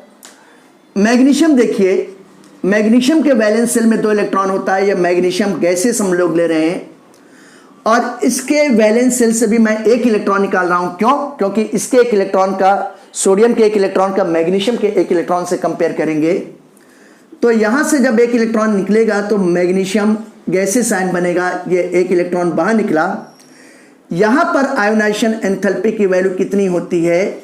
743 किलो जूल पर मोल होती है, यानी कि सोडियम से एक इलेक्ट्रॉन को निकालने के लिए 495 किलो जूल पर मोल एनर्जी दे रहे हैं, जबकि मैग्नीशियम से एक इलेक्ट्रॉन को बाहर निकालने के लिए 743 किलो जूल पर मोल एनर्जी दे रहे हैं, यानी कि मैग्नीशियम से एक इलेक्ट्रॉन इजी वे में नहीं निकल पा रहा है। किससे निकल रहा है? सोडियम से निकल रहा है। तो सोडियम और मैग्नीशियम दोनों आयनिक बॉन्ड बनाते हैं, लेकिन सोडियम में आयनिक बॉन्ड बनाने की टेंडेंसी अधिक अच्छी होती है, वो इजी वे में बनाएगा। तो हम लोग क्या कर सकते हैं? यहाँ पर ये देखिए कि सोडियम, इसमें आयनिक बॉन्ड बनाने की टेंडेंसी मैग्नीशियम से अधिक होती है। ये डिक्रीजिंग ऑर्डर टेंडेंसी का हुआ, सोडियम का ज़्यादा स्ट्रांग होगा, मैग्नीशियम का वीक होगा। ये बात आपको समझ में आ गई होगी। तो आयोनाइजेशन एंथैल्पी का कॉन्सेप्ट यहाँ पे किसके लिए अप्लाई हो रहा है? मेटल्स के लिए अप्लाई हो रहा है। इसी तरीके से नॉन मेटल्स के लिए इलेक्ट्रॉन गेन एंथैल्पी का कॉन्सेप्ट यहाँ पे अप्लाई होगा। अब आइए नॉन मेटल के लिए हम लोग देखते हैं। दूसरा फैक्टर मैं आपको नॉन मेटल के लिए बताने जा रहा हूँ और वो नॉन मेटल के लिए क्या है? इलेक्ट्रॉन गेन एंथैल्पी है। आप लोग जानते हो कि इलेक्ट्रॉन गेन एंथैल्पी किसको कहते हैं? किसी भी आइसोलेटेड न्यूट्रल गैसेस एटम के वैलेंस शेल में एक इलेक्ट्रॉन को ऐड करने पर जितनी भी हीट एनर्जी बाहर निकलती है उसी को क्या कहते हैं? इलेक्ट्रॉन गेन एंथैल्पी कहेंगे। और कोई भी एलिमेंट अपने वैलेंस शेल में जितने इजी वे में इलेक्ट्रॉन को एक्सेप्ट कर लेता है, जितने इजी वे में एक्सेप्ट कर लेगा, उसमें आयनिक बॉन्ड बनाने की टेंडेंसी उतनी ही अधिक होगी। ये बात आप समझिएगा। जैसे मैं आपको दूसरा फैक्टर बताने जा रहा हूं और वो दूसरा फैक्टर है इलेक्ट्रॉन गेन एंथैल्पी है। ये मैंने लिखा इलेक्ट्रॉन गेन एंथैल्पी, और इलेक्ट्रॉन गेन एंथैल्पी को हम लोग किससे रिप्रेजेंट करते हैं? डेल्टा EGH सिंबल से रिप्रेजेंट करते हैं। ये देखिए, अब यहां पे आप क्या देखोगे? जो आयनिक बॉन्ड बनाने की टेंडेंसी होती है या ease of formation of ionic bond होता है, कुछ भी कर सकते हैं।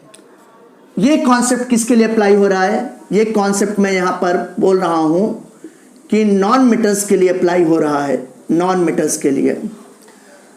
तो देखिएगा, tendency of formation of ionic bond, ये डायरेक्टली किस पर डिपेंड करता है? ये डिपेंड करता है negative value of electron gain enthalpy पर डिपेंड करेगा। ये negative value of delta EGH electron gain enthalpy पर डिपेंड करेगा।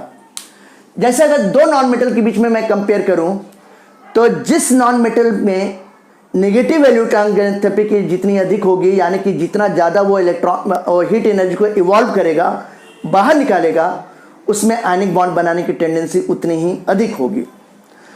ये बात, ये रिलेशन आप ध्यान रखिएगा, बिल्कुल भूलिएगा मत। ये देखिए, ये रिलेशन आपको ध्यान रखना है।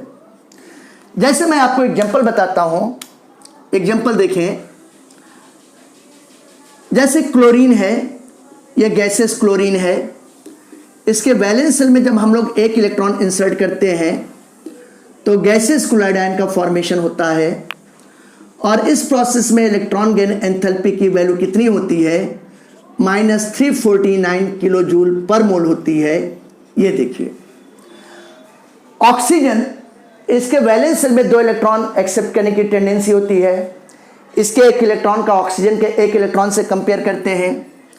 यह ऑक्सीजन गैस है, इसके वैलेंस शेल में 1 इलेक्ट्रॉन इंसर्ट करवाते हैं तो ऑक्सीजन पे एक नेगेटिव चार्ज आएगा, ये बनेगा। यहाँ पे इलेक्ट्रॉन गेन एंथैल्पी की वैल्यू कितनी होती है? यहाँ पे -141 किलो जूल पर मोल होती है। अब दोनों में से देखें तो किसके नेगेटिव वैल्यू ज़्यादा है? ये देखिए, क्लोरीन की ज़्यादा है, ऑक्सीजन की कम है, -349। ये नेगेटिव वैल्यू बड़ी है, मतलब इसमें हीट एनर्जी ज़्यादा इवॉल्व हो रही है। तो यही कारण है कि क्लोरीन में ऑक्सीजन के कंपेयर में आयनिक बॉन्ड बनाने की टेंडेंसी अधिक होगी। किसमें? क्लोरीन में। तो ये देखिए यहाँ पे क्या रिजल्ट आया, ये देखें, ये क्लोरीन में आयनिक बॉन्ड बनाने की टेंडेंसी ऑक्सीजन के कंपेयर में अधिक होगा। इधर से इधर की ओर जाने पर decreasing order of tendency to form ionic bond है। तो ये मैंने आपको इलेक्ट्रॉन गेन एंथैल्पी का कॉन्सेप्ट बताया, ये बातें आपको समझ में आ गई होंगी। अब तीसरी और बहुत इंपॉर्टेंट बात मैं आपको बताने जा रहा हूं, और ये है लैटिस एंथैल्पी। इसको आप समझिएगा। और लैटिस एंथैल्पी के ऊपर तो क्वेश्चन बहुत बार एग्जाम में पूछा गया है, नीट में, जेईई में, सीटी एग्जाम में पूछा गया है, 11th क्लास में भी इससे कॉन्सेप्ट आते हैं। तो थर्ड मैं आपको बताने जा रहा हूं, वो है लैटिस एंथैल्पी। लैटिस एंथैल्पी बताने जा रहा हूं। मैं बताना चाहता हूं कि जो लैटिस एंथैल्पी का कॉन्सेप्ट होता है, ये केवल और केवल आयनिक कंपाउंड के लिए अप्लाई होता है, कोवैलेंट कंपाउंड के लिए अप्लाई नहीं होता है। दूसरी बात, जो लैटिस एंथैल्पी होती है, ये भी प्रोसेस एक्सोथर्मिक होगा, यानी कि हीट एनर्जी इवॉल्व होगा। मतलब अगर डेल्टा एच के फॉर्म में रिप्रेजेंट करना चाहते हैं तो नेगेटिव वैल्यू के साथ रिप्रेजेंट करेंगे, जैसे अभी मैं इलेक्ट्रॉन गेन एंथैल्पी को बता रहा था। तो जो थर्ड इंपॉर्टेंट है उसको हम लोग कहेंगे लैटिस एंथैल्पी। ये देखिए, लैटिस एंथैल्पी, और लैटिस एंथैल्पी को मैं डेल का मतलब डिफरेंस, ये यहाँ पे लैटिस लिख रहा हूं, और ये एच हो गया लैटिस एंथैल्पी। लैटिस एंथैल्पी, ये बात आप ध्यान रखिएगा कि किसके लिए अप्लाई होता है? फॉर आयनिक कंपाउंड, केवल आयनिक कंपाउंड के लिए अप्लाई होता है, कोवैलेंट कंपाउंड के लिए अप्लाई नहीं होता है। और ये प्रोसेस में एक्सोथर्मिक होती है। एक्सोथर्मिक प्रोसेस का मतलब क्या हो गया? एक्सोथर्मिक प्रोसेस का मतलब इस प्रोसेस में भी हीट एनर्जी बाहर निकल देगी, हीट इवॉल्व होगा, यानी कि इसको नेगेटिव साइन के साथ रिप्रेजेंट करेंगे। अब मैं आपको पहले बता दूं कि लैटिस एंथैल्पी किसको कहते हैं। जैसे 1 मोल किसी भी सॉलिड आयनिक कंपाउंड के बनने के लिए, या एक मॉलिक्यूल सॉलिड आयनिक कंपाउंड के बनने के लिए जितने भी सुटेबल नंबर में गैसेस कैटायन और गैसेस एनायन आपस में कंबाइन करते हैं, और इस प्रोसेस में जितनी हीट एनर्जी बाहर निकलती है, इसी को कहते हैं लैटिस एंथैल्पी। जैसे अगर मान लीजिए कि NaCl के एक मॉलिक्यूल का फॉर्मेशन होना है, तो Na+ गैसेस कैटायन और Cl- गैसेस एनायन पार्टिसिपेट करेगा, और इससे NaCl का फॉर्मेशन होगा। ये NaCl यहां पे मैं सॉलिड दिखाऊंगा। तो इस NaCl के बनने में जो हीट एनर्जी बाहर निकलती है उसको कहते हैं लैटिस एंथैल्पी कहते हैं। ये देखिए, ये कहलाएगी लैटिस एंथैल्पी, कहलाएगी किसके लिए? NaCl के लिए। और इस वैल्यू को, जो भी वैल्यू आएगी उस नेगेटिव साइन के साथ होगी, क्योंकि ये एक्सोथर्मिक प्रोसेस होता है। जैसे मान लीजिए कि अगर मैग्नीशियम क्लोराइड, ये भी आयनिक कंपाउंड है, इसके एक मॉलिक्यूल का फॉर्मेशन होना है, तो कैसे होगा? ये गैसेस मैग्नीशियम आयन और ये क्लोराइड आयन, ये भी गैसेस है। ये जब आपस में रिएक्ट करेंगे तो इससे MgCl2 बनेगा, सॉलिड MgCl2 बनेगा, इसके एक मॉलिक्यूल का फॉर्मेशन होगा। तो इस प्रोसेस में जितने भी हीट एनर्जी बाहर निकलती है, ये MgCl2 के लिए मैं आपको दिखा रहा हूं, ये वैल्यू हमेशा नेगेटिव साइन के साथ होगी, यही लैटिस एंथैल्पी कहलाती है। तो सिंपली हम लोग कह सकते हैं एक मॉलिक्यूल या एक मोल सॉलिड आयनिक कंपाउंड के बनने की प्रोसेस में जितने भी गैसियस कैटायन और गैसियस एनायन की जरूरत होती है, इस प्रोसेस में जितनी हीट एनर्जी बाहर निकलेगी उसी को कहेंगे लैटिस एंथैल्पी कहते हैं। ये बातें आपको समझ में आ गई होंगी। अब ये देखिए, ये जो लैटिस एंथैल्पी होती है, ये लैटिस एंथैल्पी किस पे डिपेंड करता है बेटा? ये lattice enthalpy force of attraction पे डिपेंड करता है। किस पे डिपेंड करता है? फोर्स ऑफ अट्रैक्शन पे लैटिस एंथैल्पी डिपेंड करेगा। जैसे आप देखोगे कि यहां पर आयनिक कंपाउंड के साथ इसका क्या रिलेशन है लैटिस एंथैल्पी का? अगर हम लोग देखें bond strength of ionic bond की स्ट्रेंथ देखें, या फिर हम लोग देखते हैं अगर आयनिक बॉन्ड की स्ट्रेंथ अधिक होगी तो उस कंपाउंड की स्टेबिलिटी भी अधिक होगी। स्टेबिलिटी ऑफ आयनिक कंपाउंड और एक फैक्टर और ease of formation of ionic compound, वो आयनिक कंपाउंड कितनी जल्दी बनता है, ease of formation of ionic compound. देखिए मैंने आपको 3 फैक्टर बताया, bond strength of ionic bond या आयनिक कंपाउंड कह दें, ionic compound, stability of ionic compound और ease of formation of ionic compound. ये जो 3 बातें हैं, ये तीनों बातें जो है डायरेक्टली डिपेंड करती है लैटिस एंथैल्पी वैल्यू पर, और लैटिस एंथैल्पी हमेशा नेगेटिव होगा। ये देखिए मैं लिख देता हूं कि negative value of lattice enthalpy इस पर डिपेंड करेगा।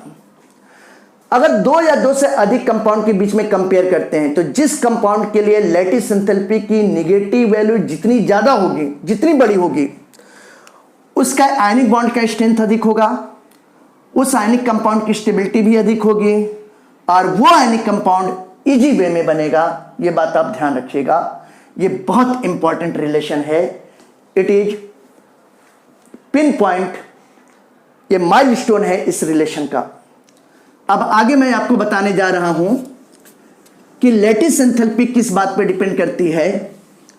तो लैटिस एंथैल्पी आप देखोगे फोर्स ऑफ अट्रैक्शन पर डिपेंड करता है। जरा समझिएगा एक एक चीज को।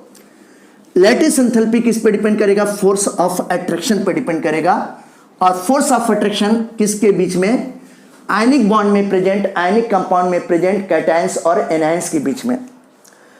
तो ये जो लैटिस एंथैल्पी है, ये लैटिस एंथैल्पी ये डायरेक्टली डिपेंड करता है फोर्स ऑफ अट्रैक्शन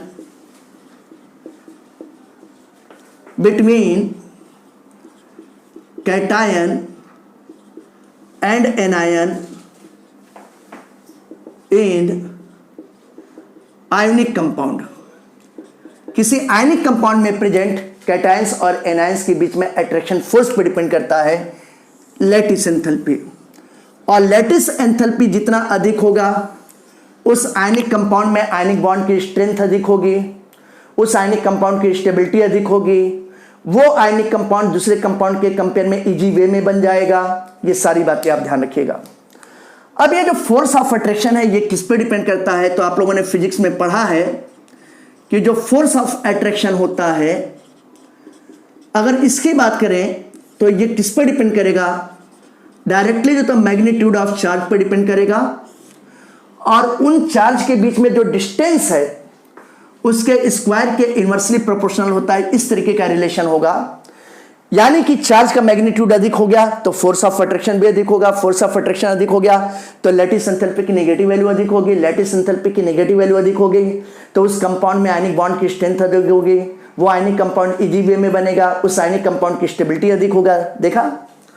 और अगर उनके बीच में जो कैटायंस और एनायंस है, अगर उनके बीच का डिस्टेंस अधिक है तो फोर्स ऑफ अट्रैक्शन कम होगा, तो लैटिस एंथैल्पी की वैल्यू भी कम हो जाएगी। तो वो कंपाउंड देर से बनेगा, उसकी स्टेबिलिटी कम होगी, उसमें जो आयनिक बॉन्ड प्रेजेंट है उसकी स्ट्रेंथ भी कम होगी। ये बात आप समझिएगा। तो डिस्टेंस किस पे डिपेंड करता है? डिस्टेंस आयन के साइज पर डिपेंड करता है। अगर आयन का साइज छोटा हुआ तो उनके बीच का डिस्टेंस कम होगा, और अगर आयन का साइज बढ़ गया तो ऐसी कंडीशन में डिस्टेंस भी बढ़ जाएगा। ये बात आप देखिए। तो यहां से दो बातें निकल के आ रही है। पहली बात निकल के आ रही है मैग्नीट्यूड ऑफ चार्ज, और दूसरी बात जो निकल के आ रही है साइज ऑफ आयन। ये क्या है? Size of ion. देखिए ये किसको रिफ्लेक्ट कर रहा है? ये रिफ्लेक्ट कर रहा है कि मैग्नीट्यूड ऑफ चार्ज, चार्ज का मैग्नीट्यूड आयनिक कंपाउंड पे क्या होगा, और ये साइज ऑफ आयन, ये आयन के साइज को रिफ्लेक्ट कर रहा है, यानी कि किसी भी आयनिक कंपाउंड में जो कैटायन और एनायन प्रेजेंट है तो उनका साइज क्या है उस पे। अब यहां पर हम कह सकते हैं कि लैटिस एंथैल्पी दो फैक्टर पर डिपेंड करता है। पहला फैक्टर मैग्नीट्यूड ऑफ चार्ज और दूसरा size of ion.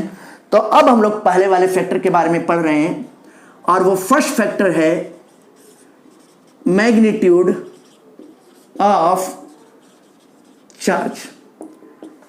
Magnitude of charge, और किस पर? आयनिक कंपाउंड पर। जरा समझिएगा, बहुत इजी है। मैं एक एग्जांपल दे रहा हूं। NaCl ये भी आयनिक कंपाउंड है। CaCl2 कैल्शियम क्लोराइड ये भी आयनिक कंपाउंड है। और मैग्नीशियम ऑक्साइड ये भी आयनिक कंपाउंड है। अगर NaCl की बात करता हूं तो यहां पर होता है सोडियम पे एक पॉजिटिव, क्लोरीन पे एक निगेटिव चार्ज, कैल्शियम पर दो पॉजिटिव चार्ज, क्लोरीन पे एक निगेटिव चार्ज, और मैग्नीशियम पे दो पॉजिटिव चार्ज, ऑक्सीजन पे दो निगेटिव चार्ज। तो इसको मैं कहूंगा यूनिवैलेंट, इसको बाई यूनिवैलेंट, और इसको बाईवैलेंट कंपाउंड कहूंगा। तो इसको मैं क्या कहूंगा? यूनिवैलेंट कहूंगा। ये देखिएगा, इसको मैं क्या कहूंगा? बाई यूनिवैलेंट कहूंगा, और इसको मैं क्या बोलूंगा? बाईवैलेंट कंपाउंड के नाम से बोलूंगा। ये यूनिवैलेंट है, ये बाई यूनिवैलेंट है, और बाईवैलेंट कंपाउंड है। अगर इसमें हम लोग टोटल चार्ज देखते हैं तो यहां पे NaCl पे टोटल चार्ज कितना है? 2 है। जरा देखिए, अगर हम लोग टोटल चार्ज की बात करते हैं, टोटल चार्ज की बात करते हैं तो NaCl पे टोटल 2 चार्ज है, एक पॉजिटिव एक निगेटिव। CaCl2 में टोटल 3 चार्ज है, 2 पॉजिटिव एक निगेटिव। तो यहां पे 3 करेंगे, मैथमेटिकली आप कैंसिल नहीं करोगे, याद रखना। और मैग्नीशियम ऑक्साइड में टोटल कितने चार्ज हैं? 4, 2 पॉजिटिव और 2 निगेटिव चार्ज है। तो यहां पे चार्ज का मैग्नीट्यूड कहां पे सबसे ज्यादा है? मैग्नीशियम ऑक्साइड में सबसे ज्यादा है, कैल्शियम ऑक्साइड में उससे कम है, और सबसे कम NaCl में है। तो अगर हम लोग लैटिस एंथैल्पी की वैल्यू की बात करते हैं तो लैटिस एंथैल्पी की नेगेटिव वैल्यू सबसे ज्यादा कहां पे होगी? मैग्नीशियम ऑक्साइड में होगी, उससे कम CaCl2 में होगी, और सबसे कम NaCl में होगा। तो मैग्नीशियम ऑक्साइड जल्दी बनेगा, इसमें जो आयनिक बॉन्ड है उसकी स्टेबिलिटी अधिक होगी, इस कंपाउंड की भी स्टेबिलिटी अधिक होगी, उस आयनिक बॉन्ड का स्ट्रेंथ भी अधिक होगा। तो ये बात आप ध्यान रखिएगा। तो यहां से क्या जो निकला, ये देखिए, अगर मैं लैटिस एंथैल्पी की बात करता हूं, ये डेल लैटिस एंथैल्पी इसकी बात करता हूं, तो आप देखोगे NaCl में लैटिस एंथैल्पी की वैल्यू सबसे कम, CaCl2 में उससे ज़्यादा, और MgCl2 में सबसे ज़्यादा। इन तीनों में तो मैग्नीशियम क्लोराइड के बनने की टेंडेंसी इजी वे में होगी, इसमें जो आयनिक बॉन्ड है उसका स्ट्रेंथ अधिक होगा, इस कंपाउंड की स्टेबिलिटी बाकी के 2 कंपाउंड से अधिक होंगे। ये बातें आपको समझ में आ गया होगा मैग्नीट्यूड ऑफ चार्ज।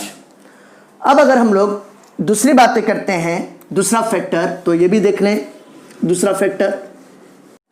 अब मैं आपको फोर्स ऑफ अट्रैक्शन एक दूसरे फैक्टर पर डिपेंड करता है जिसको कहते हैं साइज ऑफ आयन कहते हैं। ये साइज ऑफ आयन, इसके बारे में बताने जा रहा हूं।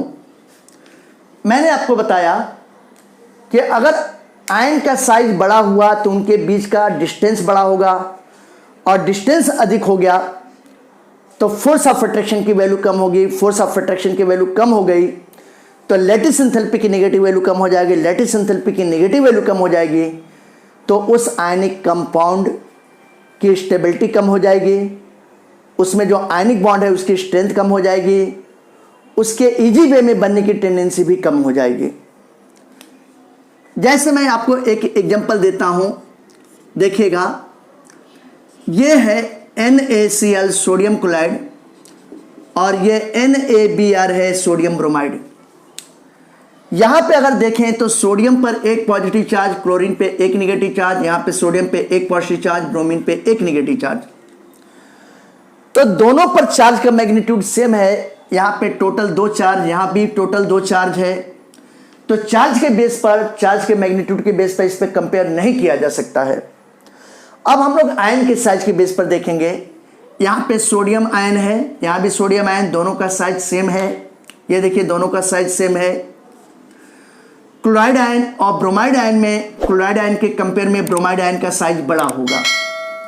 तो जब ब्रोमाइड आयन का साइज बड़ा हो गया तो जाहिर सी बात है कि बॉन्ड लेंथ यहां पे ज्यादा होगी। अगर बॉन्ड लेंथ बढ़ गई, डिस्टेंस बढ़ गया कैटायंस एंड आयंस के बीच में, तो लैटिस एंथैल्पी की नेगेटिव वैल्यू कम होगी। यानी कि अगर दोनों में हम लोग लैटिस एंथैल्पी की नेगेटिव वैल्यू की बात करते हैं तो ये देखिए लैटिस एंथैल्पी की नेगेटिव वैल्यू NaCl में अधिक होगी। किसके कंपेयर में अधिक होगी? ये लैटिस एंथैल्पी की नेगेटिव वैल्यू NaBr के कंपेयर में अधिक होगी। और इसके पीछे रीजन क्या है, कारण क्या है?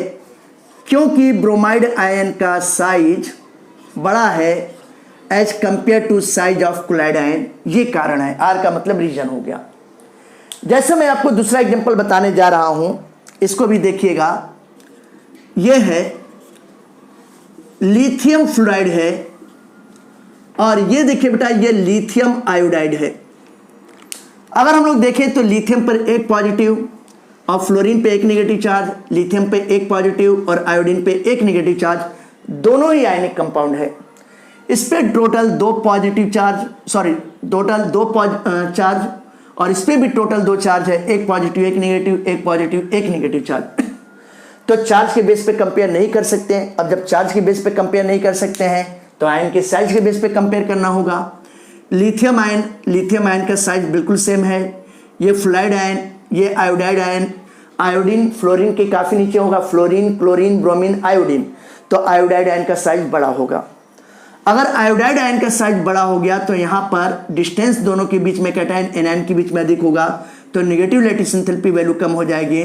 तो अगर दोनों में हम लोग कंपेयर करते हैं तो आप देखोगे कि जो नेगेटिव लैटिस एंथैल्पी की वैल्यू होगी ये लिथियम फ्लोराइड में अधिक होगी as compared to negative lattice enthalpy value of lithium iodide. ये बात, और इसके पीछे रीजन भी क्या है? रीजन ऐसा है कि आयोडाइड आयन का साइज फ्लोराइड आयन के साइज से काफ़ी बड़ा होता है। ये बात आप ध्यान रखिएगा, ये कारण है। मैं आपको अगला एग्जांपल बताने जा रहा हूं। जैसे अगर हम लोग देखते हैं कि कैल्शियम फ्लोराइड और कैल्शियम क्लोराइड के बीच में एग्जांपल थर्ड देखें। एग्जांपल थर्ड जैसे CaF2 और CaCl2 के बीच में देखते हैं। कैल्शियम पर 2 पॉजिटिव और फ्लोरीन पे एक नेगेटिव चार्ज, यहाँ भी कैल्शियम पे 2 पॉजिटिव और क्लोरीन पर एक नेगेटिव चार्ज है। तो टोटल चार्ज यहाँ पे 3 है, यहाँ भी टोटल चार्ज 3 है, तो चार्ज के बेस पे तो कंपेयर नहीं कर सकते। अब यहाँ पे आप क्या देखोगे कि कैल्शियम का साइज दोनों जगह सेम है, लेकिन फ्लोरीन और क्लोरीन में क्लोरीन का साइज बड़ा है, फ्लोरीन का छोटा है। तो यहाँ पे कैटायन एनायन के बीच का बॉन्ड लेंथ अधिक होगा, डिस्टेंस अधिक होगा, तो लैटिस एंथैल्पी वैल्यू इसकी कम हो जाएगी।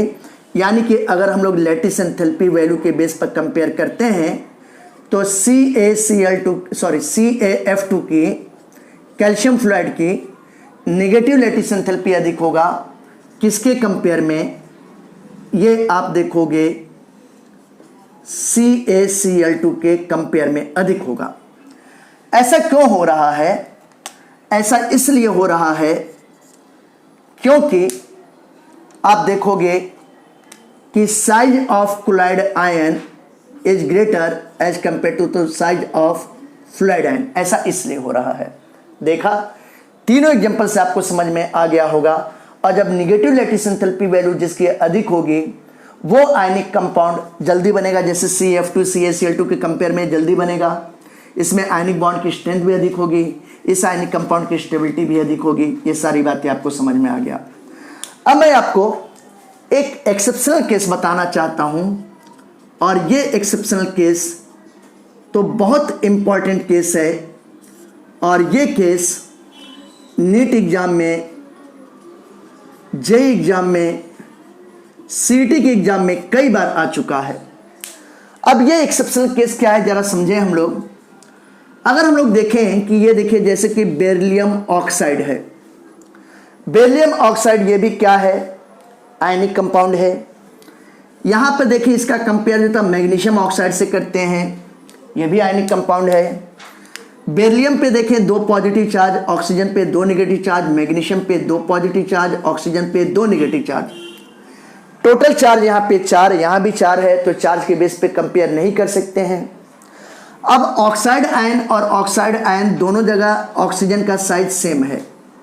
बेरिलियम आयन और मैग्नीशियम आयन में कंपेयर कर रहे हैं तो बेरिलियम ऊपर आता है, बेरिलियम के ठीक नीचे मैग्नीशियम आएगा, यानी कि मैग्नीशियम एटम का साइज बड़ा होगा तो मैग्नीशियम आयन का साइज भी बड़ा होगा बेरिलियम के कंपेयर में।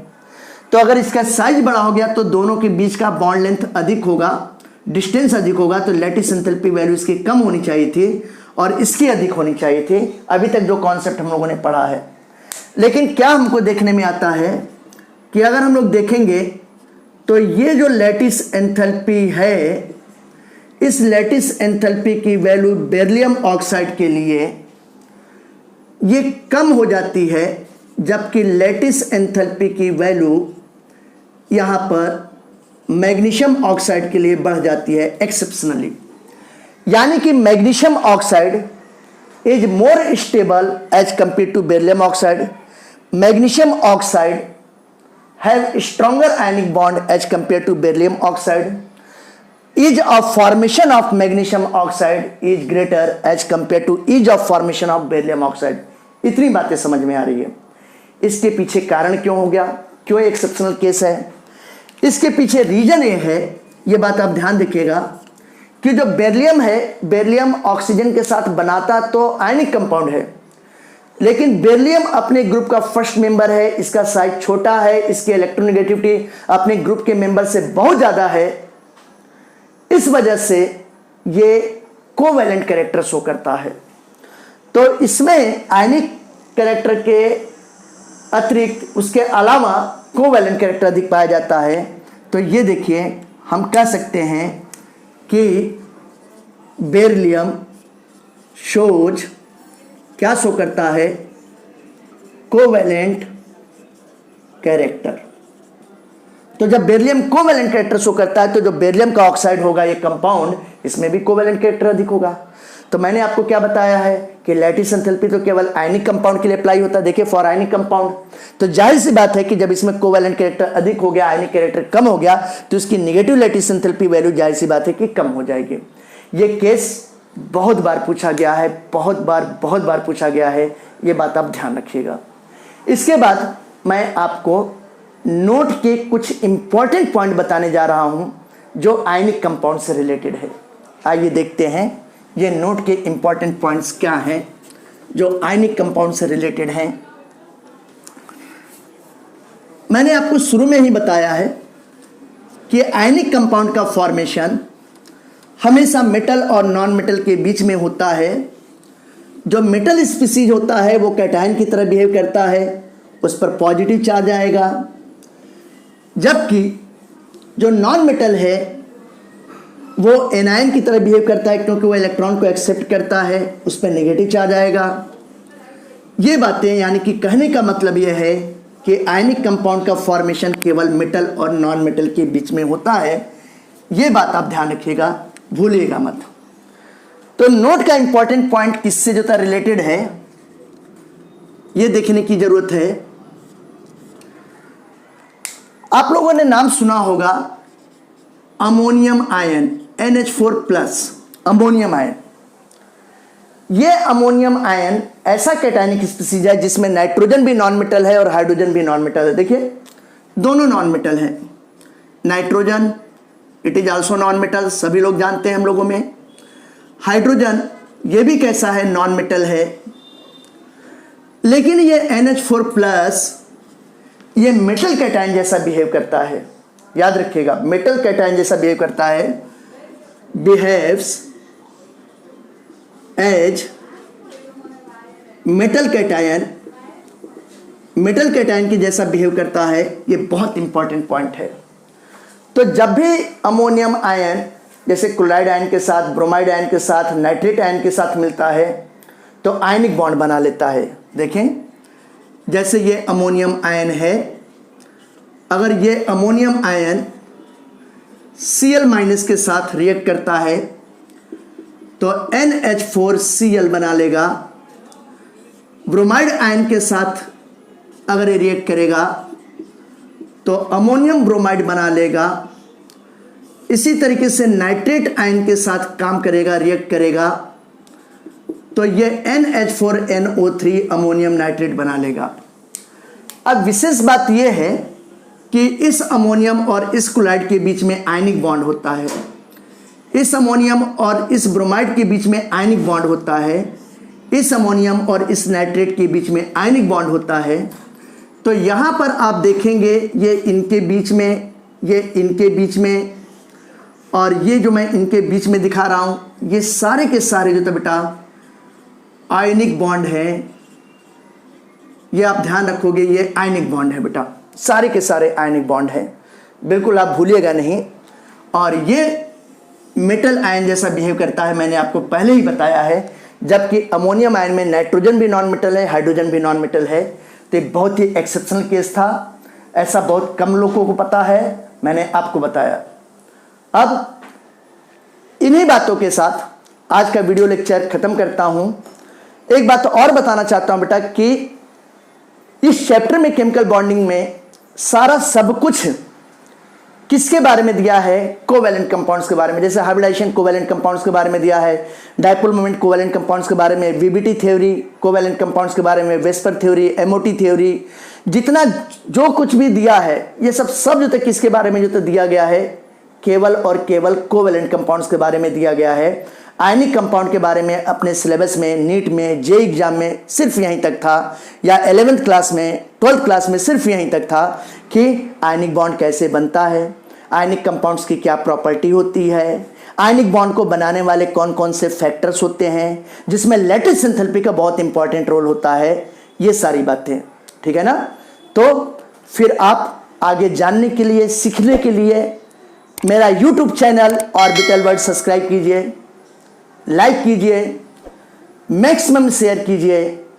YouTube के कमेंट बॉक्स में आप अपना कमेंट जरूर लिखिए, आप अपनी कंस्ट्रक्टिव बातें लिखिए जिससे मैं वीडियो को और अच्छा बना सकूं, आपको और अच्छी तरीके से समझ में आए। अगर ऐसा कुछ है तो आप जरूर लिखिए, ठीक है। बस आप पढ़ते रहिए। Thank you.